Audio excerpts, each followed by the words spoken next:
Good morning, everybody. Happy Friday to you. Ben and Woods here on 97.3 The Fan. Great to be here with you. You can listen to us on the FM dial. There are other ways to consume Ben and Woods as well. You can go to YouTube, type in Ben and Woods. You can click live, and you can see us right now. And you can go to Twitch if you're a Twitcher. You can search 97.3 The Fan on Twitch. Listen to us on the Odyssey app as well.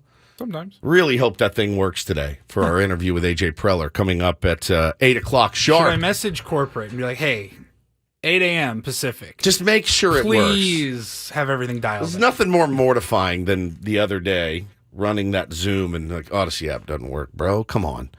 Well, it's great to be here with you. I'm so glad it's Friday. I've been a massive C word all week. I apologize to my co-hosts here and our audience. Hasn't been a fun week of radio, to be sure, but I am in a much better mood. It is Friday after all. I'm Woodsy. That's Paul Reindl. He's our executive producer, imaging director of the station as well. Good morning, Paulie. Good morning. Benjamin Higgins, your friendly neighborhood sports anchor, is here as well.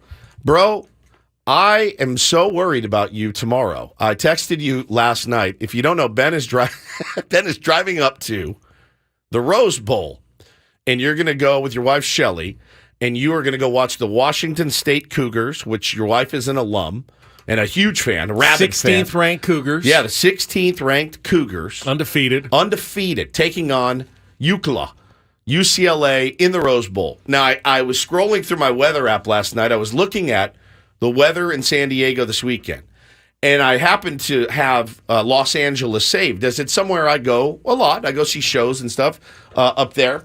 And I said, let me just take a gander at what it's going to look like on Saturday when my beloved Ben is at the Rose Bowl. And he said to us yesterday, I think our seats are directly in the sun. We're behind the Cougs bench on the visiting side. My man, it's going to be 94 degrees. What time's kickoff? Noon. You are a dead man. What are you going to do? You need to wear like a floppy hat for sure. Maybe no. my Musgrove floppy hat. The woman repeller. Yeah, but that seems like a smart plan. Lots of sunscreen. Loads. Hydrate, water. So it's funny. They always talk about, we have this thing in San Diego, right, where the Snapdragon Stadium, we know what happened the first game. It was really, really hot. I think that day it was only like 86 or something. The first day it opened, it was 100. It was like 98. It was like 100. Not outside. On the ground. On the field, it was like 120. No, we were having an insane heat wave. Okay, yeah, fair. it was insanely hot that All first right, day. so I was thinking about this. As you guys know, I took my son Bo up to South Bend to go to an Irish game. They played Central Michigan.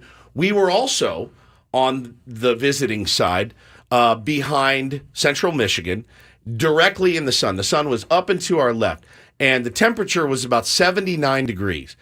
And I was roasting, like just sitting there searing in the sun, like a hot piece of meat on a griddle. I have a griddle at home, if you guys didn't know.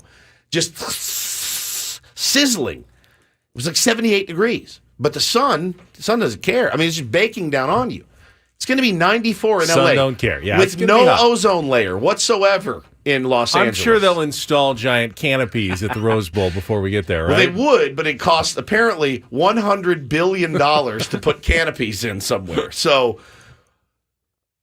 it's 3 hours. Anyone can do it for 3 hours. Stay hydrated. Not anyone. People were dying at that game. They were carrying them out on stretchers at that game. They were on their taking their last breath. You couldn't pay me to go sit in the sun. I do for know a that the moment I get back in the car and flip the air conditioning on will be a nice cool movement. Do you know how bad you're going to smell after that? The walk in from the parking lot, heat, hot. Down to your seat, hot, roasting. The walk back to the car, you're really going to smell. I think that's why there were so many tickets available for the game. A lot of people, season ticket holders, unloading theirs at the same time because, do I really want to go to this one? It's going to be toasty. Oh, man. That's all right. We're good. I already had a rough day yesterday. Got a flat tire on my way to work. There's no worse feeling than you can not. feel it. You can feel it like starting to pull. I have a warning light that came on. It said, all right, you got to pull over. You can slow down. You got to run flat. So you can go for like a few miles to get off the freeway. Fortunately, I was on the 5, and I remembered I was approaching Balboa Garnett exit there in Pacific Beach. And I remembered, there's a discount tire right there on Garnett if you get off. And I did, and I pulled to the right. I pulled in. It's where I had bought the tires last year, so they were still fairly new. In the system. Yeah, I was in the system. He goes, yeah, they're under warranty. We'll fix those up right away. You picked a good time to get a flat. We only got one car in there right now, so we can get right to you. That should never be less happens. than an hour. That never happens, by I the said way. it was sat in a comfy chair, looked at my phone. Before I knew it, he was going, let's see, Ben, you here? We're ready to go. I'll pull it out front. No charge. They were awesome. So thank you, good, fine folks at Discount Tire in Pacific Beach, for making one of the most inconvenient things, and we've all had to deal with it before, but a flat tire, because you never know when they're going to happen. But there's never a good time. It's never like, wow, I'm glad today was the day I got the flat tire, because I literally was driving around for no reason at all, and this was a perfect time to get a flat tire. No, you're always on the way somewhere. It's the worst. You didn't plan an extra an hour and a half to get a flat tire, so it was really as pain-free, as convenient as a flat tire could have been, I think. And I feel lucky for that. Yeah, a convenient inconvenience, right? I mean, at least you didn't have to take a dump on the side of the road. True. Like when I got my last flat tire. In Kansas. And there are people listening going, well, you should just change your own tire. I agree with you. We're not the manliest of fellows. Now, But that doesn't help. I mean, that doesn't fix the tire. There was a hole in the tire. Right. I could have put the spare on. That would have just driven me to Discount Tire for them to fix the tire at that point. The big question is, could you have put the spare on? No. Right. That's my general. Now, if you give me all jack. day to figure it out, and the proper tools I to have a jack. give like me a the spare- good, not the thing, well. not What's the that thing called? That's a jack. No, not the thing that raises the car up. The 4-bar. That thing with the bars that Oh, the spins nut off the spinner. nuts. Yeah, the nut. nut I'm spinner. sure that's what That's it's what they call called. it. It's the nut spinner. term. Yeah, the nut spinner. The 4-pronged nut Yeah. spinner. You give me one of those. You give me a good jack, a good one, where I'll do it. I can get it. I absolutely can do it. I know exactly how to do it. Not the keychain jack that My mom had a Ford Explorer, and I got a flat tire in it once, and I, for the life of me, couldn't get it. I was cranking. That tiny little thin wire they give you to slot in. The tiny jack, it's about 6 inches tall, and you don't have any idea where to put it. So I had it in one spot, and I'm cranking it. Big enough to just barely get the tire off the ground. It's going up, but nothing's happening. I'm raising the wrong part, so I didn't know where to put it. It's trying to lift an entire automobile on this little tiny thing. Yeah. Tiny little deal. So I think every car should come with a big, giant industrial jack in the back, just in case, and the 4-pronged nut spinner. If you pulled your car up downstairs with all that gear, I could change your tire. And you know what? I'd venture to say I could probably change it pretty quickly. But when you're on the side of the road in Kansas, there's not another exit for 6 miles, and your tire is blown out, there's nothing you can do. Lug wrench. I'm told what the name of that 4-pronged And nut spinner. The funny part is when I finally got in touch with the guy that came out and changed it. He pulls up, work truck, jumps out, jack. He has the 45 seconds. He's like, that'll be $200 from like, here, dude, bro. you should be working for NASCAR. you should be working for one of those guys. You should be in the pits. That is crazy that you watch a NASCAR race. They can change a tire in 7 seconds. The most badass. It's the only reason I would watch racing is just to watch the pit crew. I don't like to watch them go round and round. I don't. But to watch those guys, and it's just the coolest Their thing. lug wrench with the power one. It's amazing. Give me those tools. So it's not that I can't do it. It's that I don't have the proper equipment to do it with. So, well, listen, take care of yourself tomorrow. Hydrate before. Oh, I love that sound. Your wife says, changing a tire doesn't mean you're manly. That's true. Not being able to change a tire, though, does come with some judgment with it. You're less of a competent human being. I don't need to bring gender into it all. You're a less of a competent human being if you can't change a tire. And I will fully admit, I'm less of a competent human being because I can't do it. There's a funny-ass comedian. I don't know his name, and I wish I did so I could give him credit. But he's very much me, and I'd say Ben, probably less Paul. Paul's a little handier than we are. But he does this stand-up thing, and he's like, yeah, I'm not manly. I'm not a manly guy. I don't fix stuff around the house. I'm not good at it. My wife's way more manly. He goes, and she'll have workers over from time to time to fix stuff, and they gravitate towards me. And they ask me, like, so what's wrong with the heater? And he's like, I've got no idea. Ask her. Last Friday, I get home, and I lay down in bed, and I'm just taking a little snooze, and I hear on the front door. And I walk up to the front door, and I open the door, and I'm like, hello? And it's this guy, he's Russian, and he's like, I'm here to fix washer. And I said, oh, there something wrong with the washer? Yes, your wife called me. I said, okay, come on in. And he comes in, he's like, so what's wrong? What's wrong with I'm like, I don't know. I have no idea. And he's like, you didn't even know it was broken. I had no idea. And he's like, okay, let me check voltage here. And he checks the voltage, but they say voltage. And so he's like, let me check voltage here. Can you go turn off box? And I'm like, my eyes got real big. I was like, yes, the fuse I know box. Yeah, I go, where the breaker is. I go, absolutely, totally. I totally can. I can do that. I know how to do this. Walked outside. It took me 5 minutes to get the box open. I didn't know you had to put the little thing over there. Yeah, in then out. Yeah, the in then out. Got that. I have to do that when I program my sprinklers. Yeah, so I had to get my readers on and my flashlight to see where it said washer. So I turned it off. I walk in. He's like, yes, voltage, very bad voltage.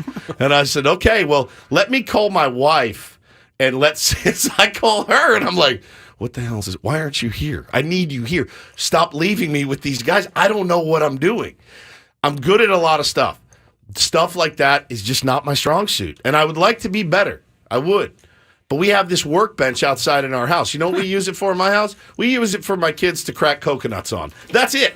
I've never worked on anything on that workbench. And it does make me feel like less of a man. It does. No, it let's absolutely take does. gender out of it. We're trying to be better in this century. It's just a competent human being, and everyone has a level of competency in what they're able to do. No, it doesn't matter if you're a guy handy, or not more manly. it doesn't matter if you're a male or a female. Am I being misogynistic Be competent towards myself? and more handy is always a good thing for anyone. But it's every there's guys in the chat already like, yeah, you're not manly if you can't change a tire. And I'm like, that's fine. I'll wear it. I look at it differently. Like, you can are we not allowed to say manly anymore? I can't say that. Not really. I think my wife looks at me and she thinks herself though he's not manly because he it's can't hang a because picture. by saying that, you're giving off the. But I'm also idea saying that my can't. wife is good at it, and I'm not. So how is that? But you're using that to describe a desirable trait. Like it's desirable to be manly. It'd be like, I wish I was a better cook. I was a little more girly in the kitchen. Neither of those are. It's just. Wish I was a little girlier. Now I do the cooking. Yeah, but that doesn't make you. It doesn't make you more womanly. And fixing a tire doesn't make you more manly. It just they're both good skills Makes you to a have. better cook or And more yes, handy with a exactly. car. Let's take the gender out of it. Okay. That's what we're Hannah trying says, to be better. Hannah says, I think you're incompetent. There you go. You're not manly. That's fine. It's nothing to do with your manliness. You are just incompetent. Straight shooter. I like it. You're suggesting You're a that very manly, incompetent person. She says you're suggesting that women are incompetent. I'm literally saying you're more competent than I am. You're manlier than me, right? But manly is not the same as competent. Those are not synonyms. That's where That's where the misogyny comes in. To imply that to be manly is to be Why do you keep competent. digging that hole over Is it- there, Woods? is not okay. I'm telling you, there are people in here saying if you can't change a tire, you're not manly. That's not true. You're not competent if you can't change Those a people tire. are wrong. Okay. So gender, that just doesn't exist anymore. We're just not. I can't. It absolutely exists, but to just can't talk assign about positive or negative qualities based on gender is what we don't do anymore. Fine. There's not like a weaker sex or a stronger sex. There's just two different sexes and two different levels of competency. And generally in our lives, the females in our lives are the more competent ones than we are. That's exactly right. That's exactly. So Megan said in the chat, Paulie, I said, Paul's a little bit more handy. She wrote, Paul who? Fair enough. That's fantastic. All right. Well, listen, we'll do better. I will do better. That's all I can do. I mean, our job is I'm not learning. to change tires. Our job is to, ask good questions of our general manager when he joins us at 8 o'clock. I don't know that we'll be able to succeed on that count either, but we'll certainly try. Oh, and a tire iron. That's what that one's called? Yeah, that's a tire iron. Okay. Thank you, Shelty Nation. Let the kids play. AJ Preller will join us at 8 o'clock. It is a Friday. That means a Crossing Streams Friday. Craig Elsten will be with us at 7:35. We'll have all of our regular features. Try to have a little Friday fun. Get us to the end of this work week. You know what? Maybe the tire thing was an omen that things are now going to change. That it was not the greatest week, but things are going to be better going forward. Glad to have everybody with us. Tier 1's getting started here on a Friday on San Diego's #1 sports station. Let's check traffic with Kelly here on 97.3 The Fan.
Oh, my mom and dad are bobbing their heads right now. You want to talk about surprise?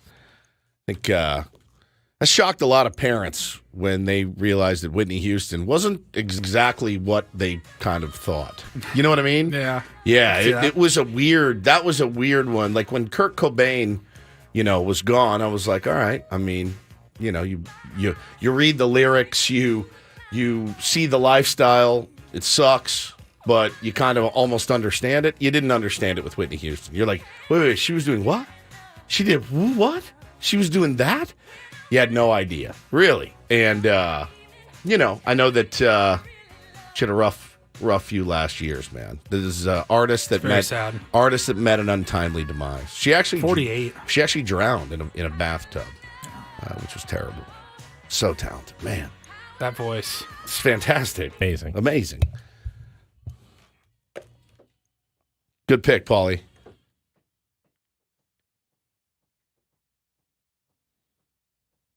How will you know? Well, he's able to fix things around the house. Yeah. That's clearly how you know that he really loves change his own tire. Yeah, change his own tire. It must mean he loves you. Yeah. Woods was just talking about that stand-up routine. Oh my God, we found it. We did find it. I think it's imperative we do play. What's the guy's name again? Nate.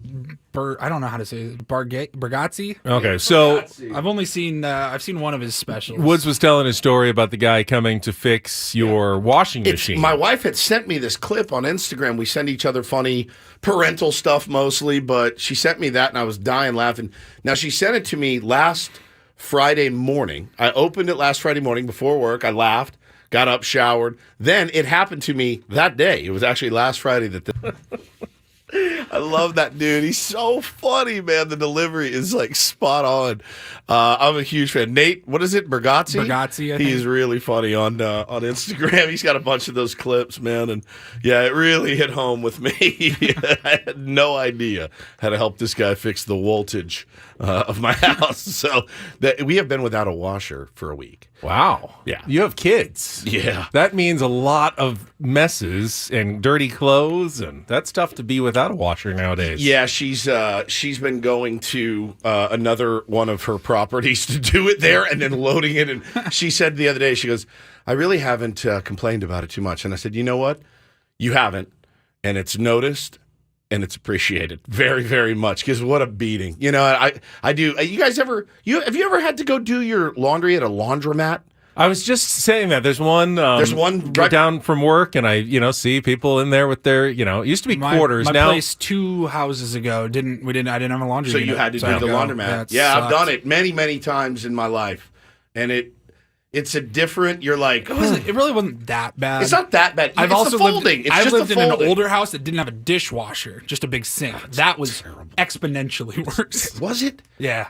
I'd rather. I don't know. You don't have to leave your house to wash your dishes. I so wash all my dishes before I put them in the dishwasher that they probably don't even need to be in the dishwasher by the time I'm done with them. My wife does the same thing. It's kind of sanitized at that point. I do the quick, and I put everything in, and she gets mad. We've had this conversation on there. She gets mad at me for putting bowls, pots, pans, spatulas. She wants all of them done by hand. And I'm like, we have a literal dishwasher, a literal one. What's it called? A dishwasher. And she gets so mad at me.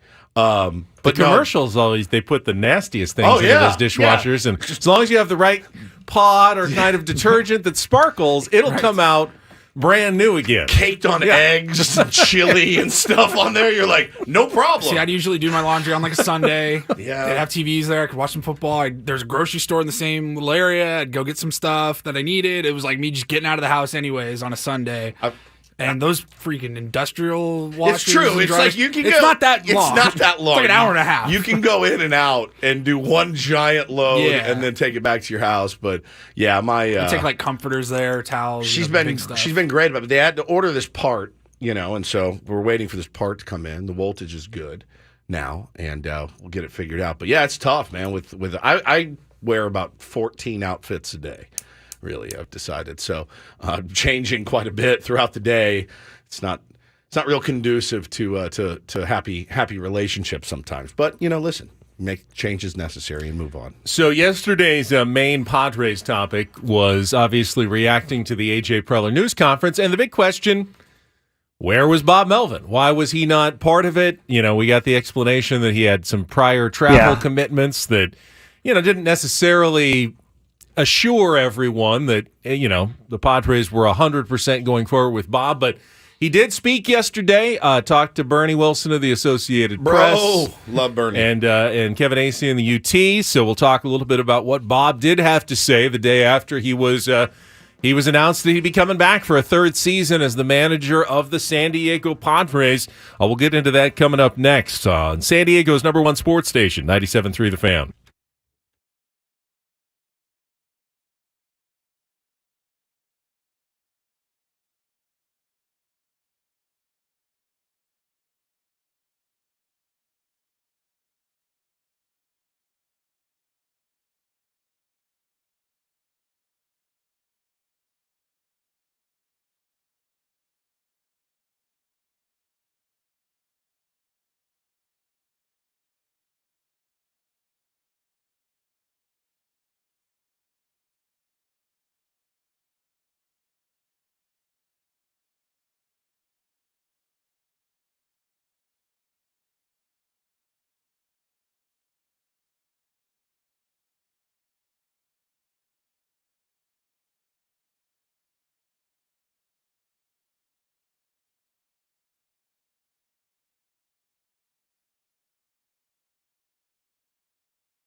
You know how people say, without that person, I wouldn't even be here. Sure.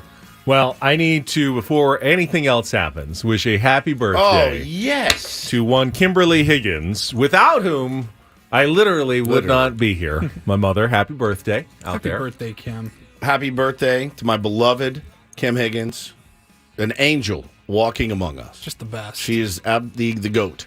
She is the GOAT. Going to go over there tonight for a quiet birthday dinner. Are you? Yeah. Does she have to make it? No, I'm picking it up. Oh, look at you. What are you going to pick up? Sushi. Oh, yeah. That's the plan, at least, for tonight. You know, plans sometimes change. They do. Yeah. Me, the boys, we're going to come over for sushi tonight for dinner. Good.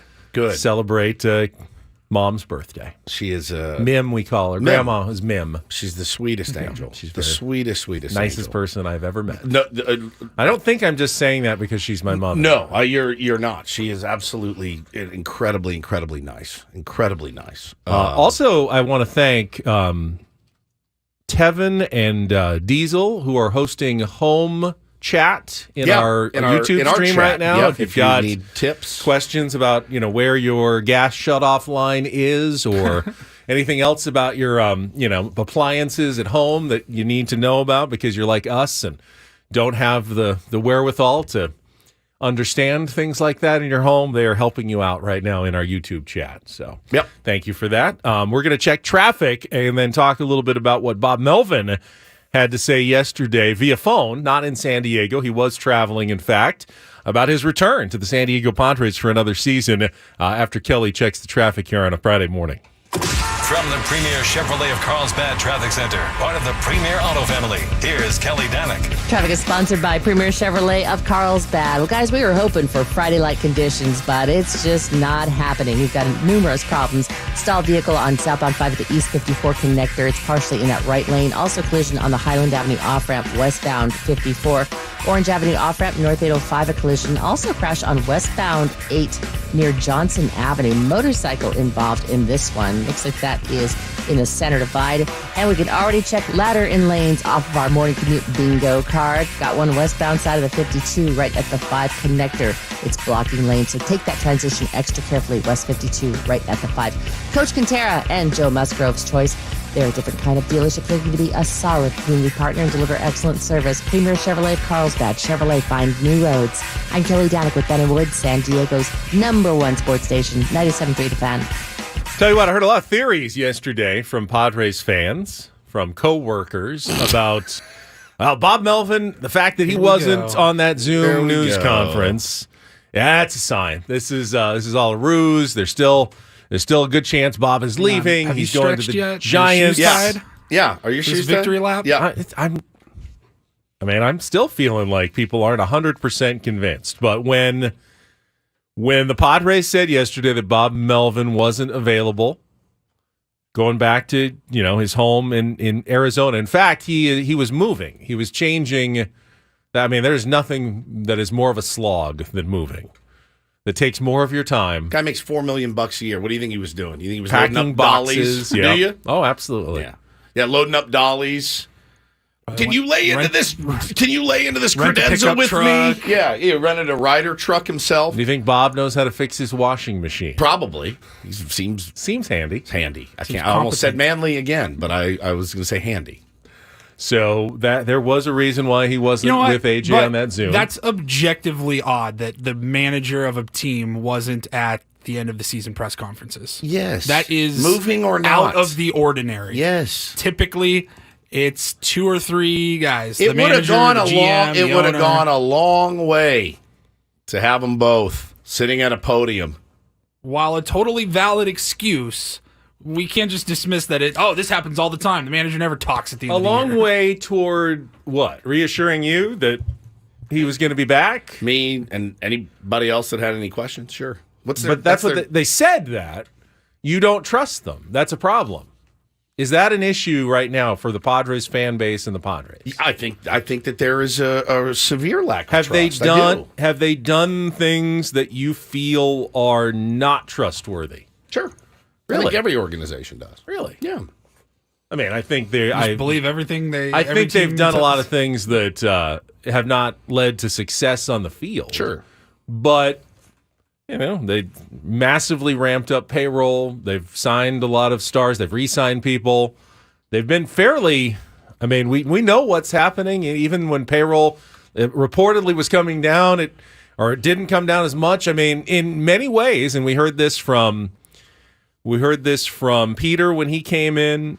He wanted to kind of under-promise and over-deliver a bit when it came to being at least what we expected as fans. And we kept getting surprised by moves they would make. Like, I didn't think that was in the budget. I didn't think that was in the budget. And they kept kind of going the other way. That the Padres, I think, have built a little bit of credibility on that front over the last few years. Okay. Yeah, I mean, is that not the case? I think that's fair. Don't separate that from the wins and losses. Sure, yeah. We're all disappointed by the wins and losses. But and it's not guaranteed to anyone. Hey, we'll guarantee you. I mean, the last time a manager guaranteed they were going to win the World Series, how did that go?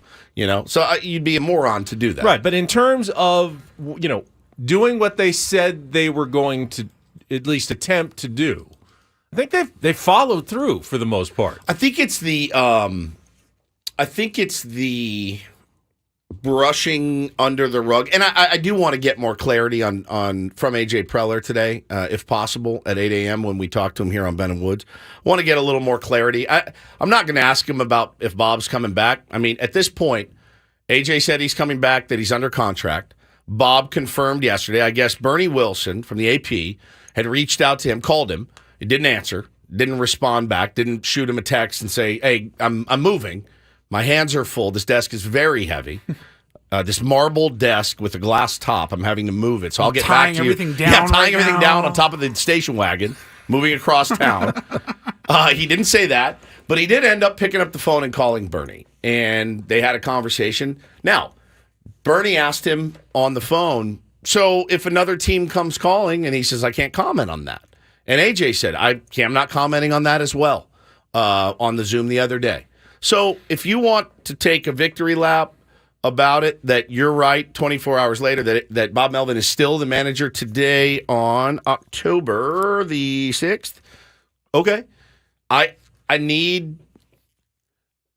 guess I'll really firmly believe it when I see it, because there's still so many opportunities out there.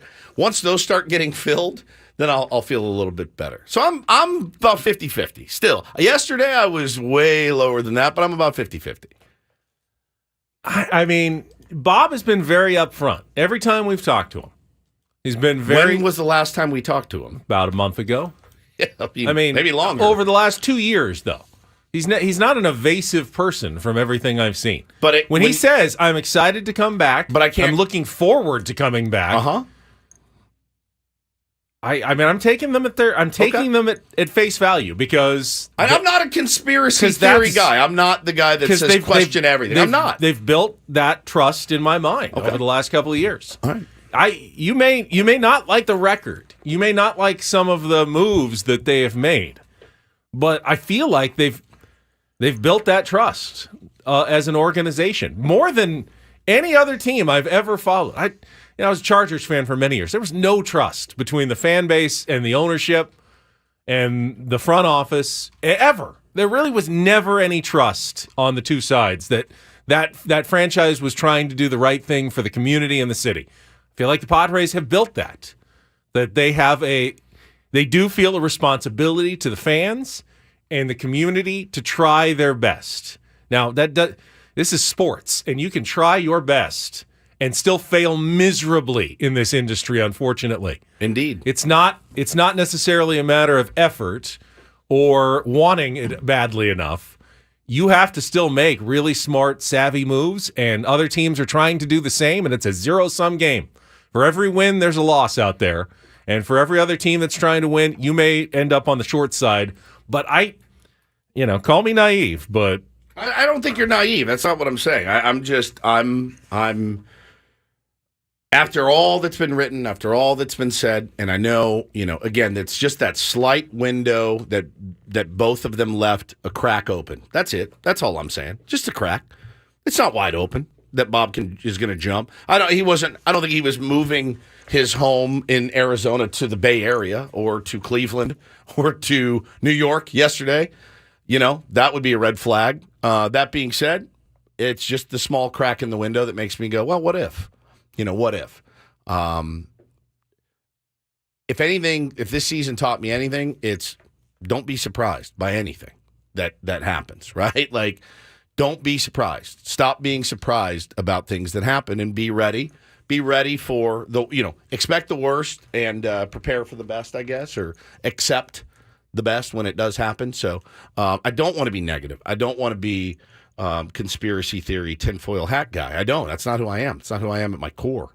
But I'm more reluctant this year to just eat what's in front of me that they hand me. I am. And I told you that. And it's true. And going into spring training next year, I'm going to be more reluctant than I've ever been in the 5 years since covering this team. Well, I think when, if they say we believe that we've got all the pieces in place and this is the team, be skeptical, of course. But when they say, Bob is going to come back, my mind tells me, my fan mind tells me it's a smart thing to bring Bob Melvin back. I don't think there's that. I don't think that there's better candidates out there. He has still the respect of his players in the clubhouse. They like him. They have praised his communication skills. Those are traits that are sometimes hard to find. Padres did not find them in their last couple of manager hires. And they have found someone that really does have the traits, I think, that are necessary to win. You don't just throw that away. I couldn't agree more. So that's why I've always kind of believed that Bob was going to be coming back. Because teams that are trying to win don't throw away good managers Chris makes for no reason. Chris makes a good point. He says the lack of trust stems from the fact that the org has a history of announcing a lot of information and saying at the end a player was released or is having season-ending surgery. So the optics of no manager at the end of the season has a vaguely familiar feeling. So they have said it. They both put their name on it. Bob. Downplaying injuries. Well, every team does that. Okay. Every team. There's no strategic advantage in overblowing your injuries and then, it turns out it was okay. And that, by the way, that has happened a couple of times too. Injuries are not something that are 100% certain. You give the information you've got at the time that you've got it, and then it evolves. When the guy wakes up in 2 days and something's gotten worse or something's gotten better, you update that. I don't feel like that's a sign of deception in an organization. And by the way, any sports team has to operate with a certain level of behind closed doors. Opaqueness. Yeah, I mean, they have competitors that are trying to glean information from them as well that they don't necessarily want out there for their competitors. I get all that. So, I do, and I hope he comes back. And I by all accounts, I've released the pearls, as I said yesterday on Twitter, when Bernie confirmed it. And again, the crack in the window, the crack in the window could be easily slammed shut. Easily. Yeah. By saying this. And life always has a crack in the window for everything. There's no... Ask me, am I coming back? Are you coming back? Yeah, you're F&A right. Tomorrow. We've got unfinished business to take care of. I'm embarrassed how this season went. We're going to go out there and kick some ass. We're going to do a lot of stuff differently this year. I feel a lot better. It's not hard. It's not hard. Now, if you won the Powerball $1.4 billion jackpot tonight, is it tonight? I think it's tonight or tomorrow. I think it's tomorrow. Will you be back on Monday for sure? Absolutely. No doubt about it. 0. 100%. I don't know. Might be tough. I'll be here, and then I have a meeting with my lawyers at 11. So you're going to have to do the promo because I got to get right out of here. But I will be here Monday morning. Absolutely. Now, a lot of changes will be made, but I'll be here. You can rest assured. All right. What am I going to do at home? Send the kids off to school? No. I want. This is where I want to be. All right. Yeah, no question. I'm not going across the street. Not going anywhere else. I'm under contract. I'm happy to be here. I'm excited. I want to keep this train rolling. There's a lot you can do to assuage some fears, right? And they haven't necessarily done that yet. So that's it. That's all I'm saying. I'm not the question everything guy. I'm not. You guys know that about me. I'm like, all right, sounds good to me. I'll roll with the punches. Part of the job of being, in the media, and I know you don't consider yourself a journalist, which is fine. You're not. But part of even the job of hosting this show and interviewing your subjects is to be skeptical, at least partially. I mean, absolutely. That skeptic is part of the job when it comes to, covering anything. But it doesn't mean you have to be cynical. There's a difference between skeptical and cynical, and I do feel a lot of the Padres fans have ventured into the cynical territory. Yeah, it's a fine line that you have to skirt, between wanting to be a hardcore fan, believing in all the moves, following it blindly, and also being just a malcontent. And I don't want to be a malcontent because I'm literally looking at a team with some of my favorite baseball players that I've ever seen play the game in 40 years of watching baseball as an avid fan. I still love these guys. I love them. I'm mad at them, but I love them. I do. I believe, I'm not mad. I'm just disappointed. I deeply believe that Peter Seidler wants to win. AJ Preller wants to win. Bob Melvin wants to win. They want to do it in San Diego. They really would love to bring a championship here. That's what their goal is. Do I think they can do it? I have no idea. That's what I'm skeptical about. I have no idea. The skepticism there is absolutely warranted. No doubt about it. Are they the right people together to get this done? I don't know. They be skeptical about that. But to be cynical and think this is a big con that they I don't the think it's a idea that con. they're trying to convince us they're going to win, but really they're just back there just chuckling at all these suckers in the Padres fan base who they fooled that they got this plan and it's not really real. They're just, they're just trying to waste Peter's money or whatever. It's not, no. Don't be cynical. I think, I think Seattle Mariner fans are cynical, and I think they have a reason to. I think they have a reason to be. They're a profitable team, a really profitable team. And their GM comes on and says, we're trying to win 54% of the games. He has now walked back that statement, came out yesterday, did a radio interview, talked about how embarrassed he was by that statement. I mean, he read the room after he said it and went, I'm blowing this. I don't get the sense, Ben, that we have the type of ownership here that says, ha, got $3 million of these suckers on the line. What's the minimum? So we're actually doing the fan base a favor? Right? I don't get that. What's the minimum we can do to convince fans to still get to the park? I don't feel like that's the Padres strategy. No, I do. It has been in this town before. Absolutely. 100%. Oh, it used to be That was the marching food orders. court, the best food court in San Diego. You Yeah. just went out there to drink and hang out with your friends. Yeah. It was a social event. I mean, Wrigley Field did it for 100 years, basically. And You're going to watch a baseball team now. Those owners in Chicago, you could look at them like, you guys are thieves. You're thieving. You're stealing money from us. I don't get that sense here. I don't. So I don't want that to come across. All right, we've got a busy next hour plus with Craig Elsten. AJ Preller going to be with us at 8 o'clock. Don't do this and take on Woods coming up next. Chance to qualify for a trip to Las Vegas. Do not go anywhere on a Friday on San Diego's #1 sports station, 97.3 The Fan.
Tower and Ben Woods is brought to you by the Golf Mart. So last night, the Chicago Bears took on the Washington Commanders. Thursday night football.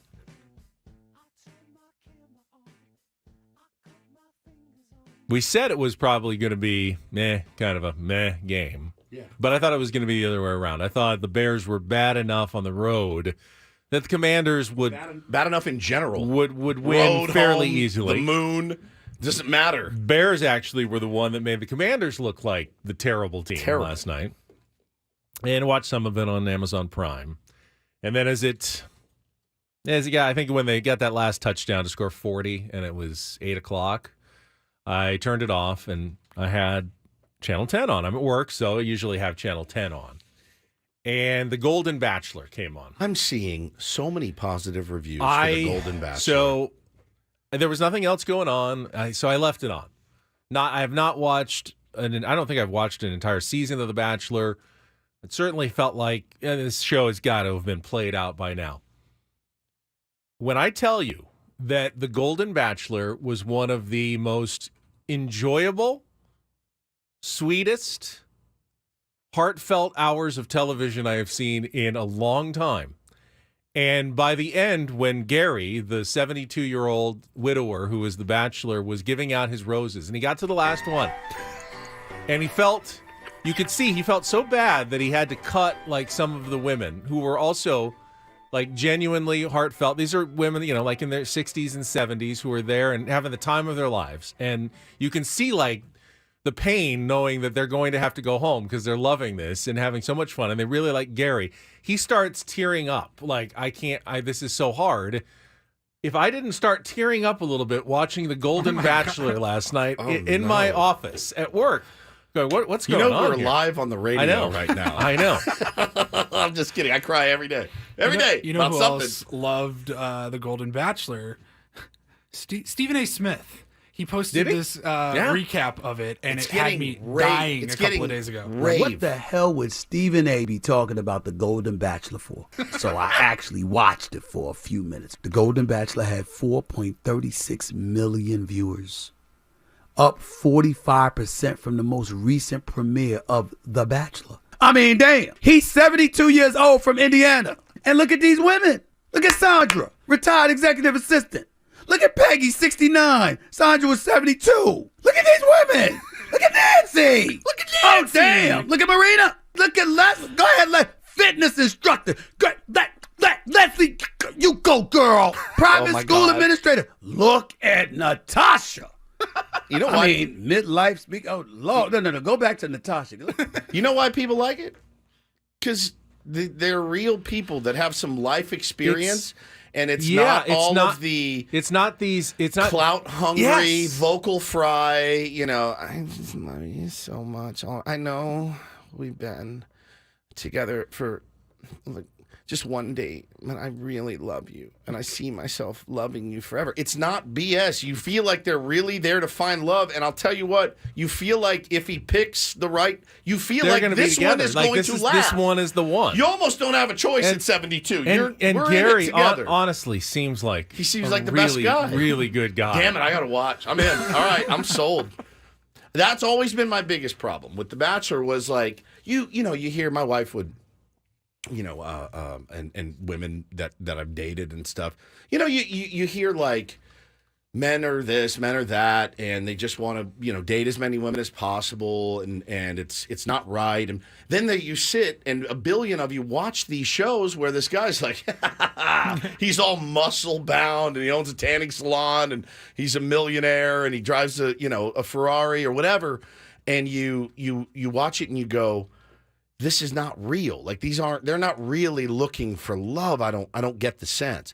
This one you do. You feel like they're actually in it for the right reason. So it's pretty cool. Yeah, it's a hopeful show. It's, we all, no matter where you are, whether you're our age, whether you're Paulie's age in your 30s, whether you're in your 20s right now, your 60s, we all have that idea. We're gonna get older somehow. Yeah. And at some point. And you want your life to still, you want it to be alive. You want to think there's something to look forward to later. And these people who are going out and doing something incredibly brave, exposing their lives on television, not not 20-year-olds who are, like you said, for the Instagram and everything. I mean, You watch The Bachelor, Love is Blind, whatever, Bachelorette, all of those shows. Every one of those people has an agent, a talent agent. Oh, yeah, 100%. They're all trying to be relevant enough where even if they don't win, they're going to at least be cast on the next spin-off show, for sure. Bachelor in Paradise, Bachelor Pad. It's a career, right? It's like Absolutely. They look at it as a career, and I think these people are really looking for love, and that's always what that show's been missing for me is authenticity and maybe true love. And can you meet somebody and fall in love with them in that manner? Yeah, I mean, it's happened before. It's rare on that show, but this one makes a lot of sense. This is my last go around. So hope he picks the right woman. I need to watch it. I keep seeing people tweeting, people that I never would have thought would be into it. Like, all right, man, I tuned this thing in for 10 minutes. I'm all in. So I may have to go back and watch some of it. I'll say I know one person that was on one of those shows in my life. Yeah. And they found love, and 7 years later, Still together? still going. Okay, Very that's strong. good. And that's it did one of work the. for them. That's good. That's good. And he was the main guy. Yeah, Yeah. yeah. Need a contestant for Take on Woods here. If you want to call in, we're going to play in about 3 minutes. 833-288-0973. 833-288-0973. Now, on the opposite end of the spectrum, we're going to have Craig Elsten coming on. I don't think he's going to recommend this show. So I was on my Max app looking for, whatever I was going to watch. And I saw a show called Naked Attraction. Did you see this British show? I've seen people tweeting about that as well. And not watch that. And basically, it's like a dating show, like the dating game, except they're all completely naked. And it was like they show everything. They show it? Yeah. Oh, 100%. Full frontal, everything. So like they're sitting in a chair. Oh, and they talk about it. Like the person. So they hide. They're behind. Because I saw the teaser. They're behind like a glass, like a frosted glass. But then they lift it up like from below, and all you see is below the waist. Yeah, below the waist. Dong. Like the woman is looking at 6 guys and 6 dongs. Yeah. You're kidding. No, that's exactly. Turn around. Let's see the bottom, and then they'll raise it up. Okay, let's see the abs. Genitalia. Boobs. This one feels less authentic than perhaps the Golden Bachelor, is all I'm saying. You want to talk about brave?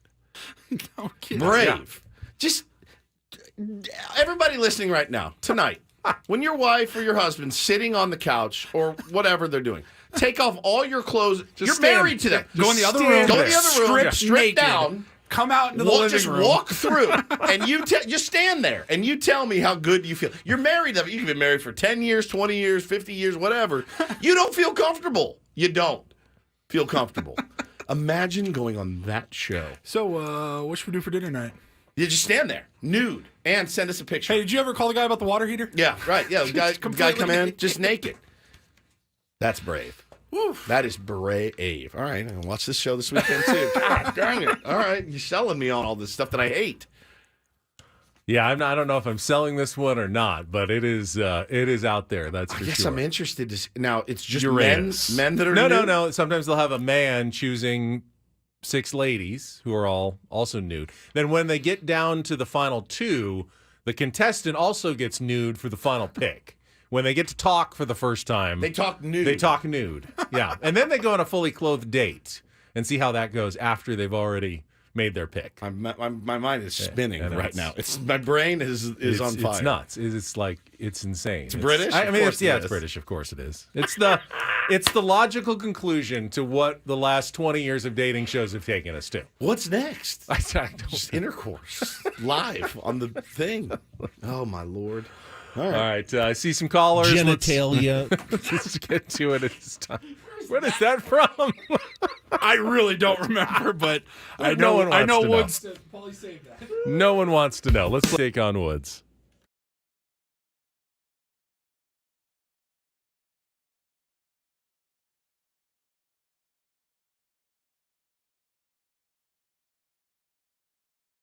All right, we got Mike on the line. Good morning, Mike. How are you doing? Hey, good morning. How are you? Good morning. There he Yeah, is. I'm good. You're there. It's Friday. We got a chance to qualify you for a trip to Las Vegas At the Westgate Las Vegas, 2 nights. Frankie Valli and the Four Seasons in concert as well. Tickets at the International Theater. You can get your tickets and VIP packages at Ticketmaster.com. Westgate Las Vegas Resort and Casino features newly designed premier rooms, part of their $70 million in room renovations, bringing back the legendary Vegas fun. All right, Woods is gone. So your portion of the game involves 5 questions of musical trivia, and then we'll bring Woods back in for the same 5 questions. You beat or tie him, we'll put you into the drawing for Vegas. Mike, let's pick our category today. We've got Rocket or Pocket, song titles that feature one of those 2 words. Winds of the 80s, those are 5 songs or band names that include the word wind. And we've got Your Time is at the End, which are song titles that end with the word time. So, Rocket or Pocket, Winds of the 80s, or Your Time is at the End. Mike, what would you like to choose? I'm going to go with Rocket or Pocket. Rocket or Pocket. Okay, each of today's songs, again, features one of those 2 words. Rocket or Pocket. You'll have 60 seconds. If you don't know an answer, just say pass. We'll come back to it at the end. We'll start with our 2-second song. Paulie's queuing it up now. You need to listen to the music and then give me both the title of the song that includes one of those 2 words and the artist. Don't forget about that part to score the point. Mike, you ready to play? I'm ready to play. Paul, you ready? I'm All right, ready. 60 seconds on the clock. Bring it, Mikey. Time begins when Paul plays the music, the category Rocket or Pocket. Good luck, Mike. Let's take on Woods.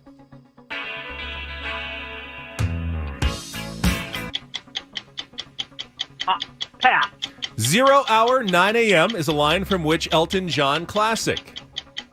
Rocket Man. Correct. Alanis Morissette is in order, given a high five, flicking a cigarette, given a peace sign, and hailing a taxi cab in which hit from her Jagged Little Pill album? Hands in my pocket. Correct. Pass. You got it. Axl Rose had an engineer record him having sex in the vocals booth with a groupie for part of which track of Guns N' Roses' debut album?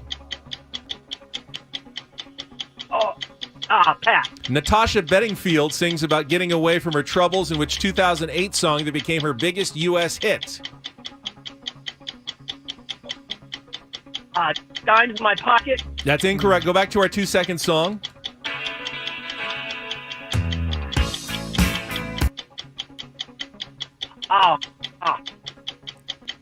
Pass. All right, Axl Rose had an engineer. Okay, the time is up. You did get 2. You got Rocket Man and Hand in My Pocket by Alanis Morissette. That song is Brass in Pocket by the Pretenders. Rocket Queen is Axl Rose's sex song. And Pocket Full of Sunshine, which I do like, is Natasha Bedingfield. Do you not like that song? It's a nice song, isn't it? All right, hang on the line, Mike. We'll see how 2 hangs up against Woods here as he returns in after looking at his phone for a couple of minutes. All right, Mike's score is locked in. Woods doesn't get the category. Makes it tougher for him. 60 seconds back on the clock. Time begins when Paul plays the music. Good luck, Woods. Let's take on Mike. Brass in Pocket by the Pretenders. Correct. 0 hour, 9 a.m. is a line from which Elton John classic? That's Rocket Man. Correct. Alanis Morissette is in order, given a high five, flicking a cigarette, given a peace sign, and hailing a taxi cab in which hit from her Jagged Little Pill album? I'll come back to it. Pass. Axl Rose had an engineer record him having sex in the vocals group Rocket Queen. Correct. Natasha Bedingfield sings about getting away from her troubles in which 2008 song that became her biggest U.S. hit? No idea. Alanis Morissette is in order, given a high five, flicking a cigarette, given a peace sign, and hailing a taxi cab in which hit from her Jagged Little Pill album? One Hand in My Pocket. Correct. Yeah. Natasha Bedingfield sings about getting away from her troubles in which 2008 song that became her biggest U.S. hit? Pocket Rocket. That is the category, Close. Rocket or Pocket. Really? You got 4, and you went You know 4-2 over Mike today. The Natasha Bedingfield song is Pocket Full of Sunshine. But you got the rest of them. I got a pocket full of sunshine. It's not ringing any bells. I do love Rocket you'll know Man. when you It was hear like the it. biggest I song love- for 2 years. It was. I love Rocket But I'm Man. not gonna play that. That was, Rocket yeah, Man. it was one of the 2. Or Brass Rocket in Queen. Pocket, Rocket Man, Hand in My Pocket, Rocket Queen, and Pocket Full of Sunshine. Pocket Rocket. Yeah. That's funny. Rocket or Pocket. All right, no qualifier today, but we did get a couple into the mix this week for the trip to Las Vegas. So, Mike, play again another time. Good try. Not today against our champion, Stephen Woods. We've got Don't Do This coming up next. I think all general managers in baseball should be a little bit worried about what happened in New York yesterday. If I were a GM, I would be nervous. That's all I'll say. We're going to have a GM on in 45 minutes. I'll ask him, are you nervous? Interesting. We'll get to that coming up. It's Ben and Woods. Let's check traffic right now on San Diego's #1 sports station, 97.3 Fan. Yes.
Baseball fans, for behind-the-scenes coverage of the 2023 MLB postseason, check out Baseball Isn't Boring. Host Rob Bradford brings you the biggest news from around the league each day. You can follow Baseball Isn't Boring on the free Odyssey app or wherever you get your podcasts. All right, don't do this time. I'll get us started with our head-shaking stories of the day. And saw this headline yesterday. Obviously, one of the big stories in college football over the summer was the firing of Pat Fitzgerald, the head coach at Northwestern University, in the wake of a fairly large hazing scandal at the school. And I will say that I will, let the legal process play out, and I'm sure he feels like wasn't his fault. A lot of people do. I tend to think when you're in charge, ultimately not knowing is not a defense, is not absolving of responsibility over the program of what's going on. Head in the sand. His lawyer said, hey, there wasn't sufficient evidence that Fitzgerald and other coaches knew what was going on for them to be fired. And if they want to make that claim, it's fine. But what really struck me and made this a don't do this story, Pat Fitzgerald is suing for over $130 million. Damn. Nice chunk of change. Now, I'm sure, a few million of that is the salary that he's going to be out. But he also is suing for reputational and punitive damages. Sure.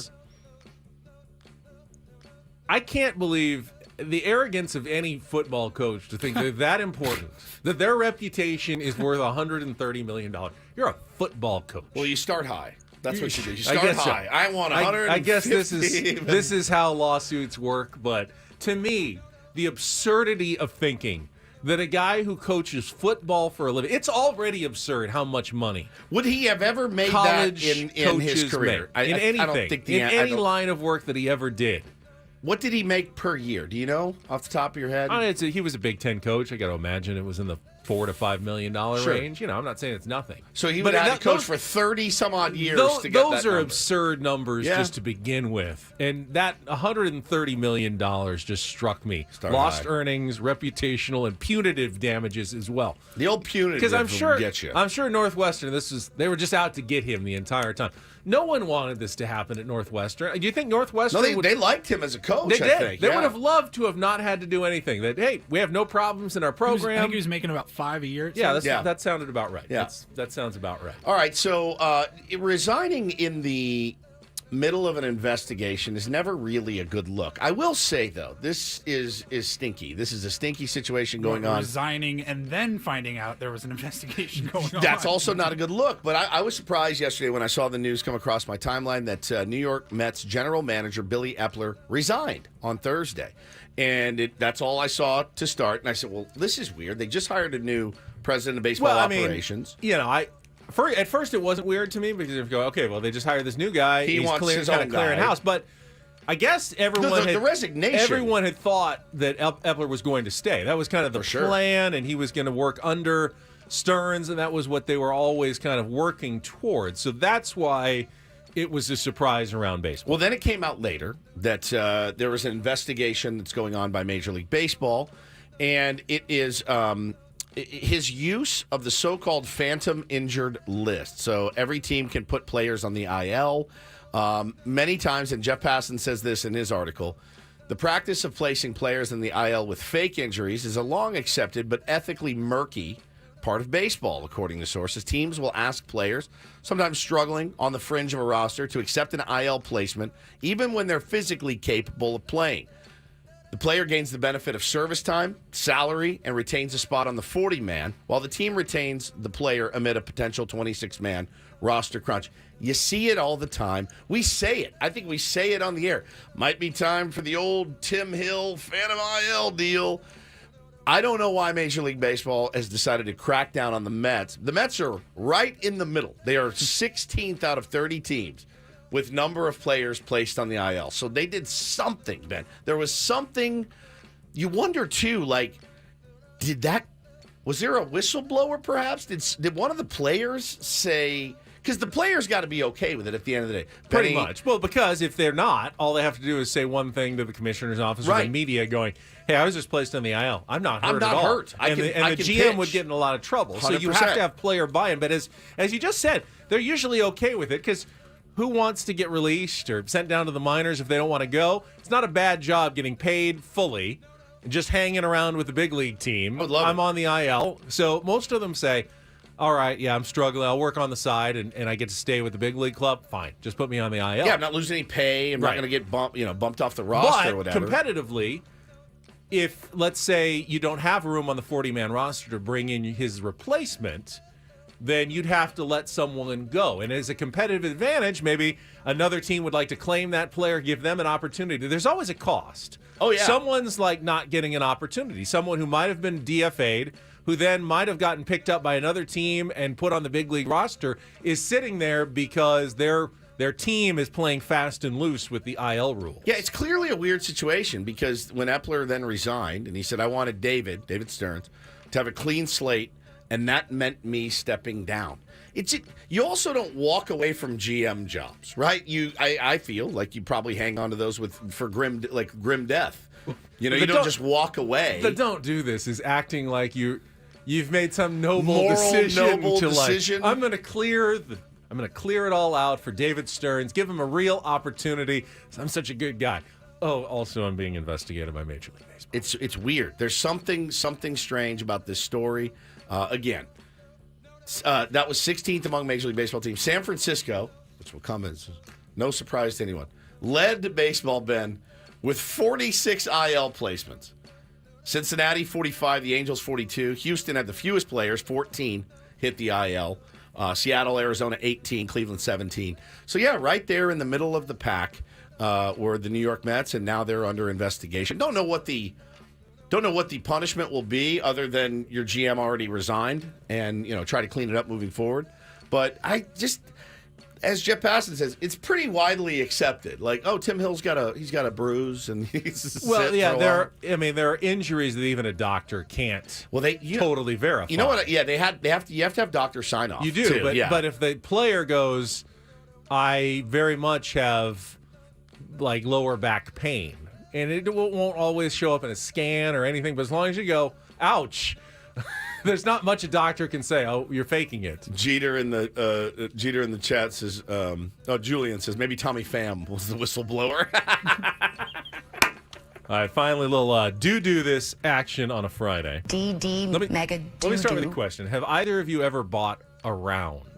Oh yeah, for the whole bar though. I did it Just for not Tier for your 1s group. last year at the bowl. That's game. right, you did. Yeah, Paulie, ever bought a round for like the whole bar? Not the whole bar. Not the Like, whole bar. A whole group. Yeah. Like the group. Yeah, like a even group if it was, of yeah. Round this drinks on next me. round on me. Sure, yeah. And you'll get the next one. Have you ever? No. That's I made my not hole in one. cheap. I bought the entire golf course beers when I made my hole in one last year. What'd That that counts, cost right? you? It was like $250. You have to buy all the drinks Yeah. when you make a hole in one. You It's do. golf That's tradition. not a lot. What is it? 3 people out there? But someone at the Phillies playoff game on Wednesday Awesome. took it to the next level.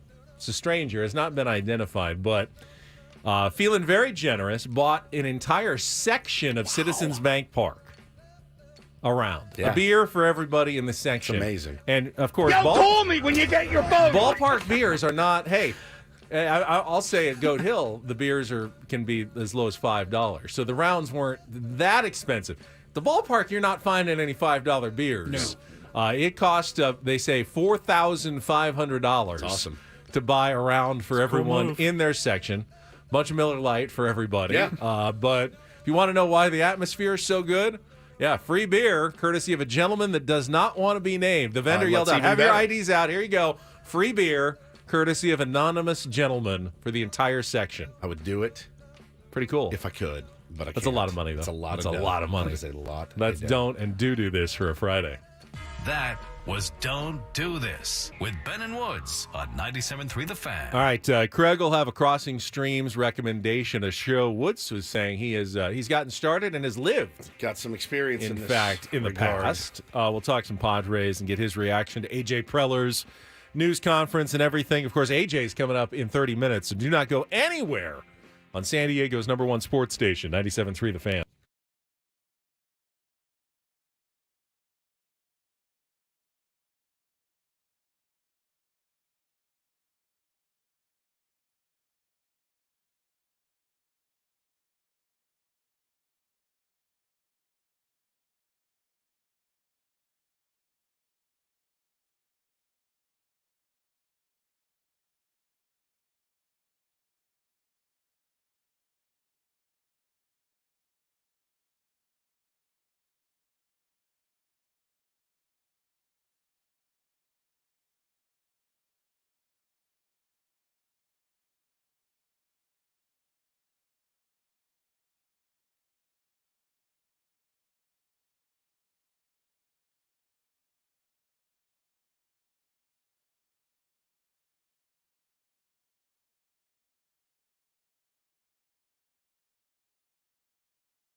Got AJ Preller joining us at 8 o'clock. First, though, got a Crossing Stream segment with Craig Elsten. He is standing by. Do not go away. Touch that dial while we check traffic with Kelly Danick. From the Premier Chevrolet of Carlsbad Traffic Center, part of the Premier Auto family, here's Kelly Danick. Traffic is sponsored by Air Max, San Diego's highest rated heating and air conditioning company. Just a few things to watch out for in your travels. Northbound side of the 805, right at the westbound 54 connector. We have reports of stalled semi over to the right shoulder. Then up ahead, before University, stalled car in the center divide.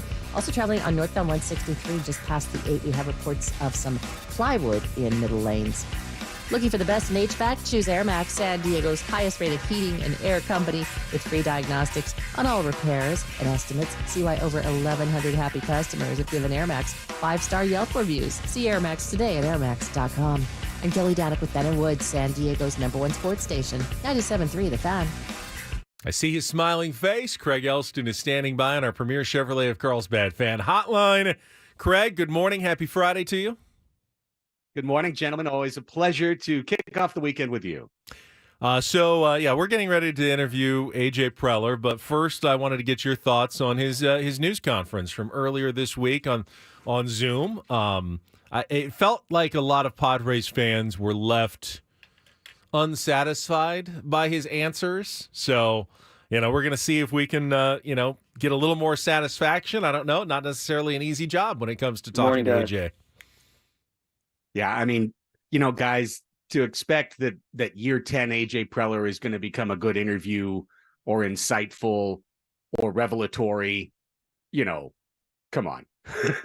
It's just not going to happen. I was frustrated, certainly with the press conference on Wednesday. I think most people were. I had a couple of tweets to that, regard. But, then you kind of settle down and you're like, honestly, it's my expectations that are wrong if I think that AJ Preller is going to be forthcoming in any way, shape, or form in a public forum. Maybe he's different in a different forum, but it's always platitudes, yeah, no, right, placeholders within the conversation, and saying things that honestly really, the things that irritate me is when they say things like, well, we're going to work really hard to get better, or we're going to evaluate every aspect of the roster. Like, well, we had some successful players this year, and we had some. Yeah, no kidding. We all watched the season, man. So I think what we'd love to hear from him at some moment is some candor and self-reflection, some thoughts of what can I do differently, and we're not going to get that. So I think we're all wrapping our heads now around how does it work with everyone coming back for the Padres to be successful next year. And we're going to have to walk that path. Yeah, and it's hard. I mean, I think tangible things. Like if you ask me, Woodsy, what can you do better, right? As a host or as a dad or as a husband, I have a laundry list of things.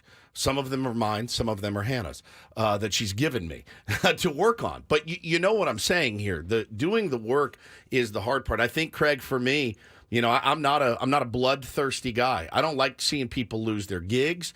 But what I do want to hear, I think today is no. I take full responsibility. This is on me. I'm the architect, and I let everybody down, including myself. Et cetera, et cetera. It's a hard thing to do, man, to look in the mirror. It is. Once you really, really do it, the work is incredibly difficult. And I think that's probably the most frustrating thing for me was just doing the same thing over and over is not going to work, Well, I watched your guys' segment from the show yesterday on YouTube. Nothing changes if nothing changes. Yep. And Ben, you and I remember Boch saying the same thing, right? If you keep giving what you give, you'll keep getting what you get, or some variation along that. And that really has been the case for the Padres. But anytime we say that, we have to follow it up by saying AJ Preller makes some good trades. Yep. AJ Preller has made some smart signings. And if he can make smart signings and good moves this offseason, the Padres can 100% contend with a slightly reduced payroll. There's absolutely no reason they can't. The best 3 payroll teams all missed the playoffs this year. So it's not, you can't just buy your way in. That's been proven now. The one thing, now that you guys bring it up, the one thing that really did get me, and to be fair, Bob Melvin did something similar yesterday as well. Yeah. Is the complete dismissal of lots of reporting that even Eric Grupner has said candidly to you guys on this forum was well reported and accurate. And then it's just hand waved by Preller. Well, anonymous sources. We don't pay attention to that. The sources are within your building. It's on my list, man. I was sharing my questions with the guys this morning, and it's absolutely on my list as something, we just, strangely enough, Craig, we did a thing at Odyssey. They sent out like a internal document, and you fill it out, and it talks about culture. And our boss, to his credit, went up there and put it on the big screen. Anonymous? Anonymous. Yeah, 100% anonymous. Nobody put their name on it.